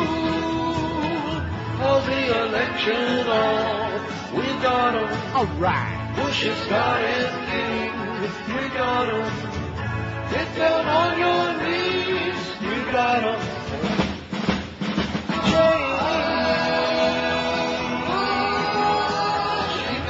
I just got this fax here. It says, what about adding the biggest bag to your list? And I noticed, was this you, Zach, that put bad word on there? Yes, I did. I see. Good. Well, they brought it to my attention. Now, I'm curious, Josh, do you have a list of the words sitting right there in front of you? I do in the other. No, but I know that was one of the new 7 that we got. Yeah. Right. So now we got the original 7, and now we got the dirty 7. We got 14 words that we absolutely must not say. And one of them is bag, and then, of course, there's always bag with an S and with a D. Anyway, the Reverend Jesse Jackson, that's another very good one for the list. Jesse Jackson, put him on there right away, that bag, that exploiter. Let's see, Brian Norcross, it says, when I see Brian Norcross, my stomach retches, my bowels churn, and my anus closes for the season. And look who it's supposedly from. I'm not saying that on the air. Yep. Okay, it has something to do with... Rectum. Okay, that's enough said about that. Next thing you know, I'll be saying bag again. 5670560. Hey, listen, what am I going to do? We did our best. I was just looking on Scott's StopFCC.com website, by the way. It's slowed down to a trickle now. He's got 154,000 signatures, which he'd have like probably 1 million by now. But the problem is, when I don't know what his deal is. But I'm not going to raise money. I'm not going to ask people to send in money and then buy an ad and then find out that this guy is, I don't know what the deal is. Who knows? He could be another David Berkowitz. I don't know. I mean, even behind the scenes, even surreptitiously, he's like in hiding. Nobody knows his name. Nobody knows what it's all about, what he's eventually really going to do with his signatures. So why should I continue batting my head against the wall? Here was a chance of a lifetime. A major market, top-rated radio show was willing to collect money to put an ad in the largest circulation newspaper in the country for this guy so he could have his 1 million signatures, which is a hell of a lot more than Mr. Ego in New York up there is doing with his big nose and his long hair and his $30 million a year. But I guess whatever our efforts were wasn't good enough. So good luck to you, Scott, because believe me, you'll need it. Now, what is this? They're still going on with a hearing with Limbaugh. Susan Candiotti is live in There's my good friend Susan Candiotti. Susan? Hi, Susan. Hi, Kira. The courtroom battle is over how prosecutors seized Rush Limbaugh's medical records last December in their case looking into possible felony charges of illegal... Yeah, we already know that. Anyway, see, when she said it's over, it was bad reading, Susan. She meant it's over this. It's about this, not over. How about, Zach going on with Al Franken now? It's not too late. He's on till 3. I'll go on with him. Zach Krantz is going to go on with Al Franken between 2 and 3 this afternoon to discuss the drug Rush Limbaugh case. Nice. In fact, maybe we could play some of the bits we got for him. Would be good. And I'll even loan this to you, just to show I'm a nice guy, even though I'd rather go to lunch myself. I don't have time to be doing it. But we'll loan you this. See? There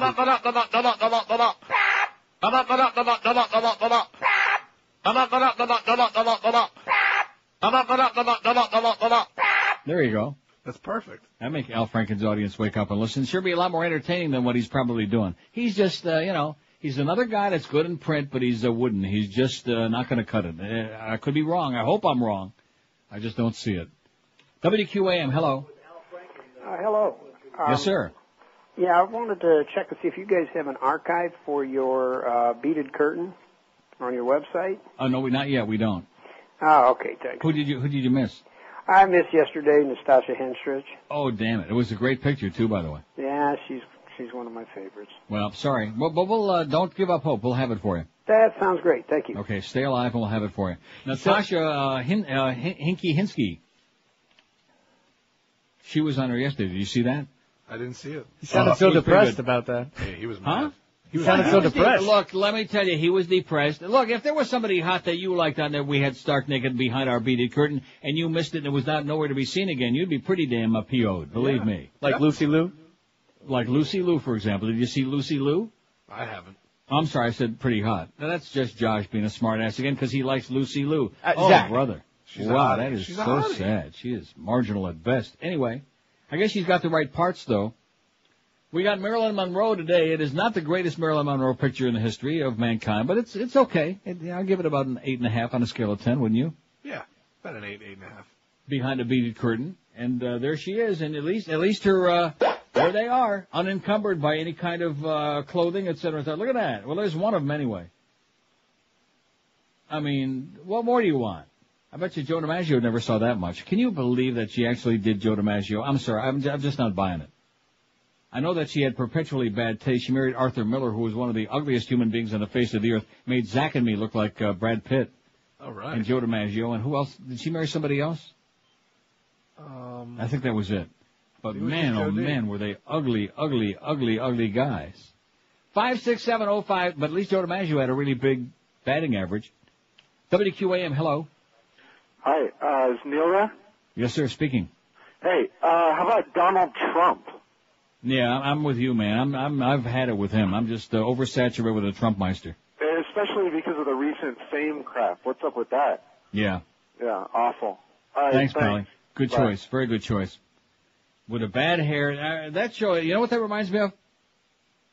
What? Although the show was entertaining about the first 5 minutes, it was on Millionaire with Regis. Remember how, this is like revolutionary. And ABC was so greedy, man, and so, they were just falling all over themselves. Look at all the money Regis is making us, and this show's got a 90 share of the Millionaire. And then they put it on 85 times a week, and they started putting celebrity guests on there, and they killed it. They butchered it. Like, television is just evil, man. No matter what they put on there, they butcher it, they destroy it.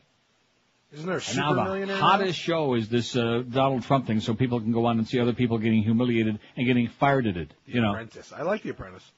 Why? It's Based on what? show. I saw it once. It's a horrible show. The whole concept, it's just an S&M thing. That's all. You're a sadist. You want to see other people be humiliated and treated like crap. Yeah. You just want to get even now for the way Mo treated you. Absolutely. That's all. That's what it's all about. In fact, I think when Trump gets too busy with his other stuff, like trying to save his casinos in Atlantic City, he gets too busy for that. How about making Mo the host? Absolutely. You're fired at it, huh? Don't you think that's got some serious possibilities? I think there's potential in that. I mean, he's either fired or try to get fired. Everybody in the building, including me. What's that crap they play down the hall? That's power! Power 96. What garbage. The kids, they don't know what's good. Now be careful, because I have no idea what the words might be in this. Like that song, I'm happy I live in a split-level head. You remember that? How can you... Listen. I'm happy I live in a split-level head. I'm happy I live in a split-level head. You don't remember that? No. Why am I surrounded by morons? Come on, Howie. Don't you call me Howie. I've had enough insubordination from you, pal. No. You shut up, fatso. Okay, that's it. You're all fired. You fat, stupid fool. Oh, that's right. I just remembered that the J word is in here, too. We're not playing that one. That's right. It's in there a couple of times. What a good memory. But that was enough. That was enough to get the gist of it. 5670560, pound 560 on the AT&T and Verizon wireless line. WQAM, hello. Hey, Neil, how you doing today? Pretty good, Pally. Did you see yesterday in the news, I think it was Ashcroft. Can he be on that list, by the way? Oh, yeah, we can put John Ashcroft on there. Yeah, that would be Oh, excellent, God, especially today. I'll vote for him 12 times. He said, we lost 12 Marines today, so we want to send another 1,000 over there. Right. Like, what's up with that? That's like saying, we just got robbed, and we'll reload the bank. Now, was that Ashcroft that said that, or Rumsfeld? I'm thinking Rumsfeld probably is the one maybe who said Rumsfeld. that. Yeah. But either of them need to be on that list, because they're both morons. Okay, thanks, Pally. What did he say? Moron. Oh. Yeah, let's put John Ashcroft on there. Oh, luckily, we don't see him very often anymore. He's too busy covering up all them statues in Rome and in Florence. 5670560, pound 560 on the AT&T and Verizon wireless line. Which of these people make you want to puke when you see them on TV? George W. Bush, 376. Rosie O'Donnell, 145, and they're just a million miles ahead of the pack. Rick Sanchez, 60. Small potatoes. Dr. Phil's got... About 30, man. 31. Oprah, 28. Bob Novak, 27. And after that, it's, like I said, small taters. Small teeters. Can we say that? I think so. We can't say teeters? Teeters, yes. As in teeters on the edge. Oh, and Laura says, please add Rush Limbaugh. Well, he's in the news today. And even though he don't have that TV show anymore, CNN has this obsession. Every time they talk about that story, they got to show a file clip of Rush sitting there behind a microphone talking down his nose to everybody, pontificating about all those drug people ought to be in jail behind bars for the rest of their lives. Except him. That goes to show you what a bunch of phonies most of the right-wingers are, man. When one of their own gets caught red-handed with 50,000 pills, doesn't make any difference. One of their own who's been condemning everybody else. Here's a fact that says about your comment on CNBC that everybody belongs in jail. Please leave Maria Bartiromo out. She's a queen. Oh, God. It says her face and J-Lo's behind. What a fantasy. Oh, my God. In fact, her face looks like J-Lo's behind. What is with these guys who think Maria Bartiromo, like I've said a million times, she's got bigger bags on her eyes than you'll find at Publix. Plastic and then it paper. says the number one. Oh, I see what this is. This is a talk show chronic, okay? Talk show chronic. Please go ahead with Al. Please go ahead and do the America Needs You. The answer is no. Talk show groupie. We don't deal with talk show groupies on this show. We only deal with sports talk show groupies. Am I right? Sports?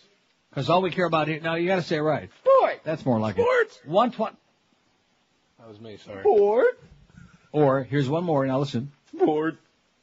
This is my favorite. This is Clarence. Sport. Live and local. This is 560. The radio's all yours. QAM. It puts the lotion in the basket. Coming up tonight on Inside the Behind the True Hollywood Celebrity Music Biography Profile Story. They created one of the most recognizable hooks in hip-hop history. Unfortunately, that's all there is left of the song. They were Snap. This is the most rare, unexplainable phenomenon I've ever encountered. Paranormal researcher Hubert Wack. That part of the song where the woman goes, I got the power, has become so indelibly stamped into the brain that any memory of how the rest of the song goes has been erased from the public consciousness. In a university study, Professor Wack gathered a group of test subjects into a controlled environment to try and isolate the part of the mind that could account for such a huge collective brain fart. I got the power. I got the For the most frightening test of all, Professor Wack then produced a CD of the song itself and hit play. Okay, now you can see there that track 1 is playing and the digital counter is ticking off the seconds, right? But we hear nothing. And then, here it comes. Now! Then, gone. Again, silence. That's some weird-ass juju. So far, theories as to where the rest of the song went are inconclusive. Think of it. The human psyche driven insane by hearing, I got the power over and over again until it wants to hemorrhage, has perhaps gotten together to destroy a song that it can no longer tolerate. Either that or God just went, hey, enough with the singing and the powering and, hey, lady! I mean, anything is possible. Can a song be wiped out by the power of our minds alone? If so, do you think we could do something about Hey Ya? It's a big, juicy, sopping wet look at show business tonight on Inside the Behind. You notice how God sounds an awful lot like Jerry Lewis in that bit, you know what I'm saying? Hey, lady. Like Jerry Lewis. Very close. Now you understand why most everybody except the French hate Jerry Lewis like poison. The French are pigs, by the way. I just mentioned that in passing. Not all of them, just most. 133 at 560 WQAM. We should have probably left El Presidente off of this, and maybe Rosie, too. Then we could have had a battle on our hands off this poll today. It's pretty obvious. 5670560, pound 560 on the AT&T and Verizon wireless line. WQAM. Neil? Yes, sir. Oh, yeah, Neil, I was kind of agreeing with your callers until my wife says to me what she can't stand is those full of crap lawyers that just keep telling you to sue the whole world on those commercials. Yeah. Yeah. Hey, Neil, I wanted to ask you a question, though. Do you remember a guy, Larry Glick? Yeah, sure. Larry Glick at his lemonade stand, WBZ in Boston. That's right. I thought he was the best I had ever heard going back, that is. Larry Glick is he's a greeter at Legal Seafoods in Oh, Boca really? or somewhere. Yeah, he's good. unfortunately. He's still doing well then, huh? Well, yeah, okay. Have a great day. He's still doing well. Well, I guess better than the lemonade stand. Poor Larry Glick. Larry Glick was, you don't know Larry Glick before your time. He used to do overnights on WBZ in Boston. He was great. And I'm going to say it again at the risk of sounding like an old fuddy-duddy, which I am. These people were personalities, man. They were fantastic. Now, let's see. Here's a fax that says, I interrupted myself because I was going to go rambling on about that, but what's the point, you know? Uncle Neil, your reasons for stopping your efforts on behalf of StopFCC.com are completely understandable. Well, not just understandable, but they're mandatory from where I'm sitting because I'm not going to get myself into a jackpot. Including the concern you expressed just before you stopped that you might be unable to afford the newspaper ad, have lots of donations to return. I was one of those who used his bank debit card to make a donation only hours before he decided to quit. Now the StopFCC.us website is gone. I'd like to know if my card is going to be credited or if I'm going to be reimbursed. You're not going to be charged. In other words, the charges weren't put through, so it'll be credited. If it did go through in any way, it'll be credited. I would appreciate either a personal reply or explanation on the air what people in my position will do to get their money back. Many thanks. Thanks for Russ in Cocoa. Thanks for attempting to help when we try doing that. But do you know how that works with a debit card? I really don't know. I think if they didn't charge, even if they charge it, they'll throw it right back on there. It's not Right. Like, it's not like a credit card when you got to wait like 30 days or whatever. No, you won't have to pay it. You won't be charged because Eric never deposited the charges, so any of it. So there you go. And if not, Zach said he'll pay it out of his own pocket, whatever it was. I think Russ donated like $1,000. Oh, I got like $4 or $5 in my wallet. I just made that up. He donated like, I think, $50,000 to Josh. Oh, nice. So you guys work on it. Go out on the corner of Ives there before the ball game tonight. You can go out there with a tin cup at Gate G and make collections, okay, to pay back all these people. Don't worry about it, Russ. We're not charging anybody. We're not running off with your money. Although we got some great items on the Beasley auction, if you'd like to get some of those. Now, let me ask you this. Did Joe Rose get sucked into that? See, because George is always telling me that I'm the only one on this station stupid enough to read all these liners that they send. No, Joe complains to me every day. Yeah, and he had to read that thing about that fake auction, too. Did he raise hell about that? He reads them all. I put them in his face, and he But reads did he raise hell about that after we found out that it was a for-profit deal? Oh, I'm not sure. Well, you should bring that up to him tomorrow. Tell him, look, maybe he doesn't even know about it yet. Yeah, you're right. Because he don't listen to this show. He's got nothing to do with this show. We have no interconnection between. I like Joe a lot, but he's in a world of his own. 10:02, he's out of here. Right, old blockhead. And he's listening to Fox Sports probably. Well, that's just his thing. Most of the guys on this station want to hear only about sports. They don't know what else is going on in the world. But anyway, that deal with the Beasleys are auctioning off stuff on the QM website. That is so smarmy, man. And Clarence presents it to us with this liner to read about, we got old used jock straps and old baseball gloves and autographed T-shirts. And we think, well, this is another one of those in a long series of charitable donations that we're going to make for some good cause. And come to find out, it's Beasley Enterprises, another revenue stream, as Clarence put it. Well, stream this, you idiot. You better make sure Joe knew about it. Okay? I'll let him know tomorrow. Joe Jew. WQAM, hello. Yeah, Neil? Yes, sir. Is it Neil? Sounds like me, yes. Okay. A couple of things. You were talking about Ringo before. He broke up, when they all broke up the Beatles. He's the only one that had was either a number one or a top 10 single. He had two of them. Nobody else did, not even McCartney. What were they? I don't remember the name. It was one about cocaine and drinking and winding up on the floor or something. Well, I'll tell you. Let me look in my book right now, okay, while you're talking. Yeah, a couple other things. I was up in Atlanta the other day and talking to Pharrell. Yeah. He says hello to the old man. So he's coming back and he's going to knock you off midday. He's what? He said he's coming back and he's going to knock you off at midday. Yeah. So, I think I got a question. When somebody else takes over the regime in November, doesn't Colin Polyp Jr. lose his job? No. He stays there. Yeah, I don't really know how that works, how long they stay as the head of the FCC. I really don't know how long that works, but they're all appointed. So let's just try it and then we'll find out. Let's see. It Don't Come Easy, Back Off Boogaloo, You're 16, Photograph. Oh, Photograph. That was one of them. Yeah. Ringo Starr. I think it was from the Goodnight Vienna album or something. No song, Only You. I don't see any other big hits here. The only ones that don't come easy, Back Off Boogaloo, Photograph, You're 16, Oh My, My. Only right. You. And then On VH1 was talking about it one night, I remember a couple months ago, and he was the only one either in the top 10 or a number 1. Okay, thanks a lot, pal, and get a new phone. And say hi to Pharrell. Hey, Pharrell's coming back. He's going to kick my ass. Quit being so obsessed with me, Pharrell. Worry about staying on the air, period. That would be a good idea. Keep a job. You know, how long has he been there? About how many days? About 30, man. In Atlanta? And now he's already worried about coming back to Florida. Right. Man, he just out of control. 20 till 2 at 560 WQM. The Mad Dog from Augusta, where they have a lot of nice white people up there at the Masters. He'll be on it, too. We're Sports Radio 560 QAM. Bye.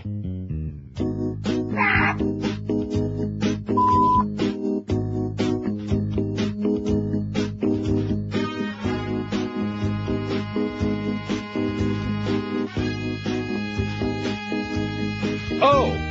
Can't believe the language I hear on TV. Every other word is an obscenity. All right. It used to be the cable was a whole lot worse, but now the networks let their actors curse. There's no end in sight to this insanity. All the dialogue contains profanity. Oh! Swearing like a sailor on a 3-day pass. Words a whole lot worse than ass. Rectum. F-bomb, F-bomb. How long will it be before they drop the F-bomb on network TV? F-bomb, F-bomb. There's no telling when they'll drop one on the UPM.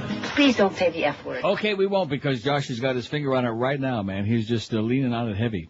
142 at 560 WQAM. Don't forget Marlins and the Expos again tonight. Any interest? No. 55,000. Now, you were there yesterday, Josh. What was the ambiance at the ballpark like? It was lively. Like opening day? Yeah. I guess that's because it was opening day. Was it like the 7th game of the series? No, not even close. It wasn't. What do you mean by that? It wasn't like a playoff atmosphere. In other words, the game was just one of 162, but it was opening day and everybody felt compelled to be there? Yeah, basically. Yeah. Now, what about Dave Van Boring? Actually, I had a spy report. I don't want to say it was from the Beast, but early this morning I had a spy report that Dave Van Boring was somewhat animated on the last out of the game yesterday. So that he must have poked him in the ribs. Is that correct? Yeah, he had the opening day jitters. So in other words, tonight he'll be back to his comatose usual self, is what you're saying?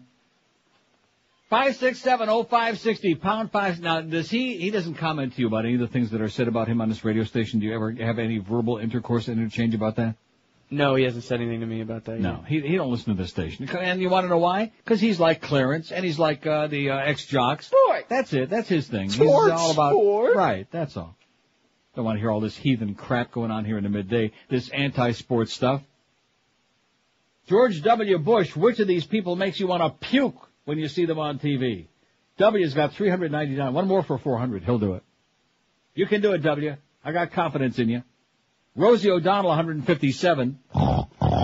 Rick Sanchez, 64. Dr. Phil, 30. See, the thing about Rosie, now, this sounds insensitive, okay, being a fat, grotesque slob myself, but looking at her, regardless of what she says, what she stands for, what she's, you follow what I'm saying?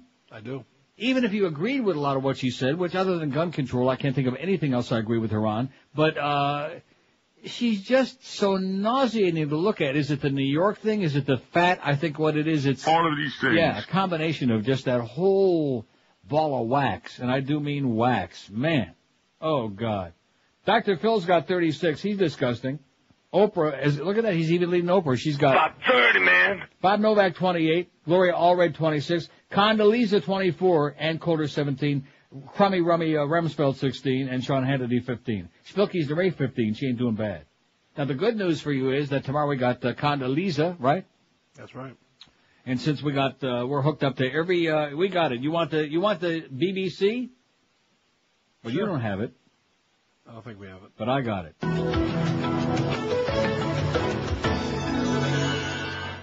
Market Boards, sponsored by Credit Suisse. Isn't that impressive? There's the BBC. I like If you want the CBC, we got the CBC for you, eh? And people in your own family that don't want to hear what they don't want to hear. See, there you go. I bet you can relate to that. People in your own family who don't want to hear what they don't want to hear. It's my whole family.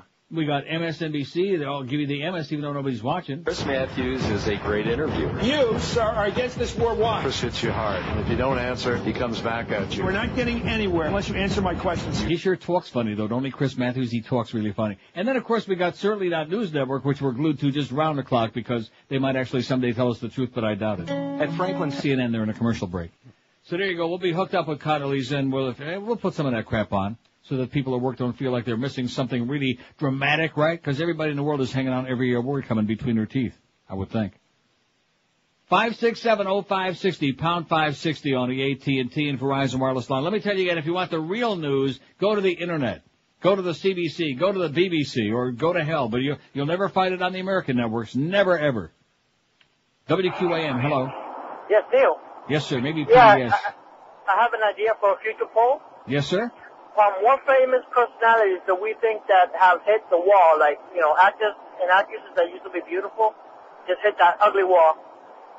Okay, that's not a bad one. Who hit the ugly wall? Which of these has hit the ugly wall? It used to look great, but now is grotesque. That's a good poll for tomorrow, ain't it? I like it. Don't you think? Sure. Give me one real quick. Somebody who used to be really great, but now has hit that brick wall. I'll tell you somebody, not that I like him, but Dick Clark. He used to look young all those years, you know? Yes, not that I thought he ever looked great, but he used to, now all of a sudden, man, he aged, he went from like looking about 40 to 90 overnight. And of course, after seeing a Michael Moore movie, we all said, yeah, he deserves it. We like the other Dick Clark, but not this Dick Clark. Watch it now, Josh. Careful. He's got his finger on the button. Don't start rushing to judgment, man. 5670560. I'm sure you read that book, of course, Rush to Judgment by Mark Lane. No. Yeah, many times. WQAM, hello. Hello, Neil. Yes. Neil, more important than all the issues going on is how people are so queer and gay like yourself. Yeah, okay, thank you. That's important stuff, ain't it? Yes, absolutely. How come I knew it was a real hole? How did I know that? WQAM, hello. Yeah, and Neil, by the way, how pal, you you're not my type. Hello. Yes, Neil. Yes, sir. I was wondering. I missed part of your show earlier. Did you get the real picture of Alanis Morissette up there? Did they? Was she fully exposed? Because we just got a scrambled virgin down here. It was a put on. She had a phony outfit on, a skin suit with hair, and it wasn't for real. Oh, it wasn't for real. No. Because they blotted out everything down here. I had trouble seeing it. They blotted it out? She wasn't was like naked. It was like checkerboard. a skin suit. No, with nipple rings and body parts, stuff like that, you know? My favorite thing is when she said, "It puts the lotion in the basket." That was my favorite. She was just making fun of America and the Janet Jackson thing, okay? That's what she was doing. Nice going, Al Anus. Good old Al Anus Morissette. She was poking good fun. And it's really scary, and the people here are scared, too. They just can't believe what's going on south of the border with all of this puritanical crap. I mean, if anybody, it used to be Canada, because of their close ties to England, was like about as puritanical as the Brits. I mean, really uptight and very prudish. But once they kind of cut the umbilical cord and said, hey, get lost, eh? Have a nice day, eh? They told her, although we still do have the Queen on the currency, which really pisses me off. Why is that? I don't know. The Queen is on the $20 bill. She's a nasty-looking bitch. Boy, I hate that bitch. Don't you, the Queen? Oh, yeah. In fact, she's about the only Queen. Well, her and Carlos, I have to figure out which Queen I can't stand the worst. Now, I'm looking. Now, let's see. Who are all these people? That looks like Bob Cole when he had little hair on a $50 bill. Who is that?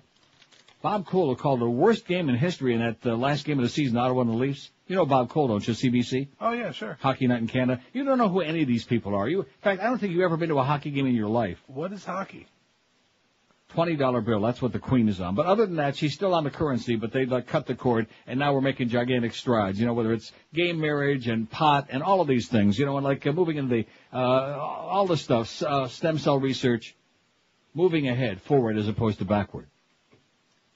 5670560. By the way, if Bush don't like it, he better watch himself because Paul Martin's going to unleash all the SARS on the U.S., so quit picking on us. WQAM, hello. Neil, how you doing? Pretty good, Pally? How they hanging?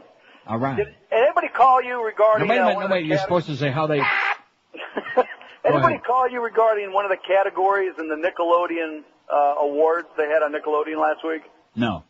I'm sitting down yesterday afternoon because I show the repeats to my 7-year-old son, and they have a 5-minute segment and an award for the best celebrity fart. Uh-huh. And it was 5 minutes of nothing but movie clips and fart sounds. And I was saying, God. Oh, Wow. my God. I had a... I sure hope that Michael Powell don't get a hold of that. That'd be the end of Nickelodeon, man. They'll be done. It just blows my mind that you can't do that. And in closing... That was just a raspberry, by the way. Don't get panicky now, Josh. See, that's just a raspberry. I always qualify that very quickly so nobody thinks that it was like gas or anything like that. Just a little raspberry, which is okay. In fact, raspberries are good for you, aren't they? Yeah, see? 151 at your heavily censored station, 560 QAM. Live and local. This is Sports Radio 560 QAM. D is for the homo. Absolutely.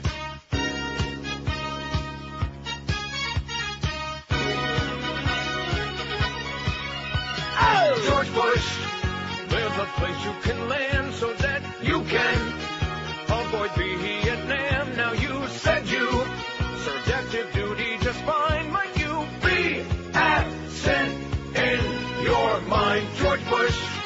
Your position's at stake, 'cause John Kerry is out to seal your fate. It's those questions about the National Guard that might leave your reputation scarred. It's fun to say you're not AWOL, and you can prove you're not AWOL. What a funny thing, the military can't find where you were in that 1 year's time. You partied and you went AWOL. Your daddy helped you go AWOL. If you'd only come clean with a story that's real, you might earn back voter appeal.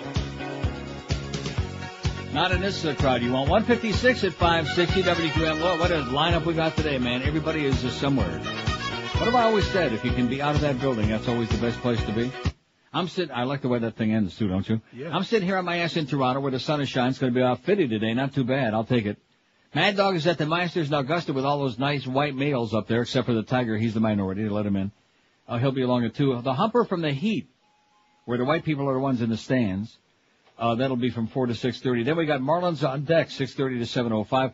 Expos at the Marlins. Here's the true test for South Florida, okay? I'm going to be watching very carefully. I might even take a peek at some of that game on TV because Montreal will be televising. It'll be on here. And then Eddie K after the baseball game. Overnight, we sign off until 5 in the morning when Mo and Gildy do the thing. Can we sign off overnight? What's your guess, by the way, on how many people are going to be at the game? 21,000. Really, that much? Well, that's my challenge because if the Blue Jays, who have just awful start now, 7-0. I mean, the Tigers are like a little girls team, okay? And they had 48,000 people. Now, keep in mind that since they got spoiled here and they won those 2 World Series, since those days, the Blue Jays don't draw like they used to because the people get spoiled and you're not so great anymore. So their attendance like about 25,000 a game lately. That's crazy. So they opened with 48,000 opening day. It was pretty good. And then 21,000 last night after a 7-0 shellacking, and then they lose again to Detroit 6-3 last night. But if Toronto can do it, 21,000, where quite frankly, I think most people's minds here are someplace else besides baseball right now as far as sports is concerned. Wouldn't you think so, Zach? Yes. Even though you know nothing about it? Uh-huh. You wouldn't know Joe Bowen from Jimmy Bowen. I know Bowen. So if we can't do as good as Toronto with baseball right now, with everybody worried about the Stanley Cup playoffs, and let's see, we got the Bruins and the Canadiens is the one series I'm really fixating on. I think the Canadiens could upset the apple cart. I don't want to piss off the Beast, but he's on the way to Boston anyway. He's probably there already. I think he's going with his girlfriend. He has a girlfriend? You didn't know about this? The Beast has a girlfriend? Oh, my God. That's right. One that's alive and not in a box? One that you don't have to blow up with a hose? Yeah. He's got one. And I think he might actually be going with her. Well, let's hear about this. Inquiry Minds this is one of the most shocking developments in history. The Beast actually has a living and breathing girlfriend. She's got a pulse, yeah. And that's. I thought Janet left town in that red truck. No, come on. Give us a little description. Is she attractive? No, he won't let any of us see her. He won't talk about her at all. So, so this could be just him talking. I know a lot of guys with those plastic girlfriends. Yeah, I mean his girlfriend. Or it could be the girlfriend's name is like Bruce. Yeah. Or something Pamela. like that. Or Pamela. Yeah. Something like that. Or Josh. And I also heard that Zach's got a girlfriend, is what I'm hearing. Me? Really? That's what the Beast told me yesterday. Oh, here we go. And? I don't have a girlfriend. I'm single. You think working in that strip joint all night, you think that you'd be picking up everything that moves, including some things you probably have to get heavy medication for. Well, I don't want to go that far. Right on a spit. That'd be great. Oh, God, I'd pay extra to see that. Condoleezza, we'll put some of that on the air tomorrow. And Calder 18, there's another one. And when they finish roasting Condoleezza's ass, they can put a little Ann right on there, too. Right on the ass end. Spilky's Neray 16, Donald Rumsfeld 16, Sean Hannity and Jeb Bush 15 apiece, Paris Hilton's got a dozen, Ellen DeGenerate 11, Whoopi Goldberg 10, everybody else single digits, small potatoes. Okay, well, this wasn't too bad. It was a little bit too long, I think about 2 hours too long, wouldn't you say? Oh, of course. But tomorrow we'll work on like 10 to noon. I think that one day next week, if you check the schedule, which we don't have time right now, one day next week we have another Marlin game. Love those Marlins, baby. There ain't nothing like them. Bye, bye, bye! Yeah. The Neil Rogers Show on 560 WQAM, Miami, Fort Lauderdale. And that's the way it ought to be in Augusta. That's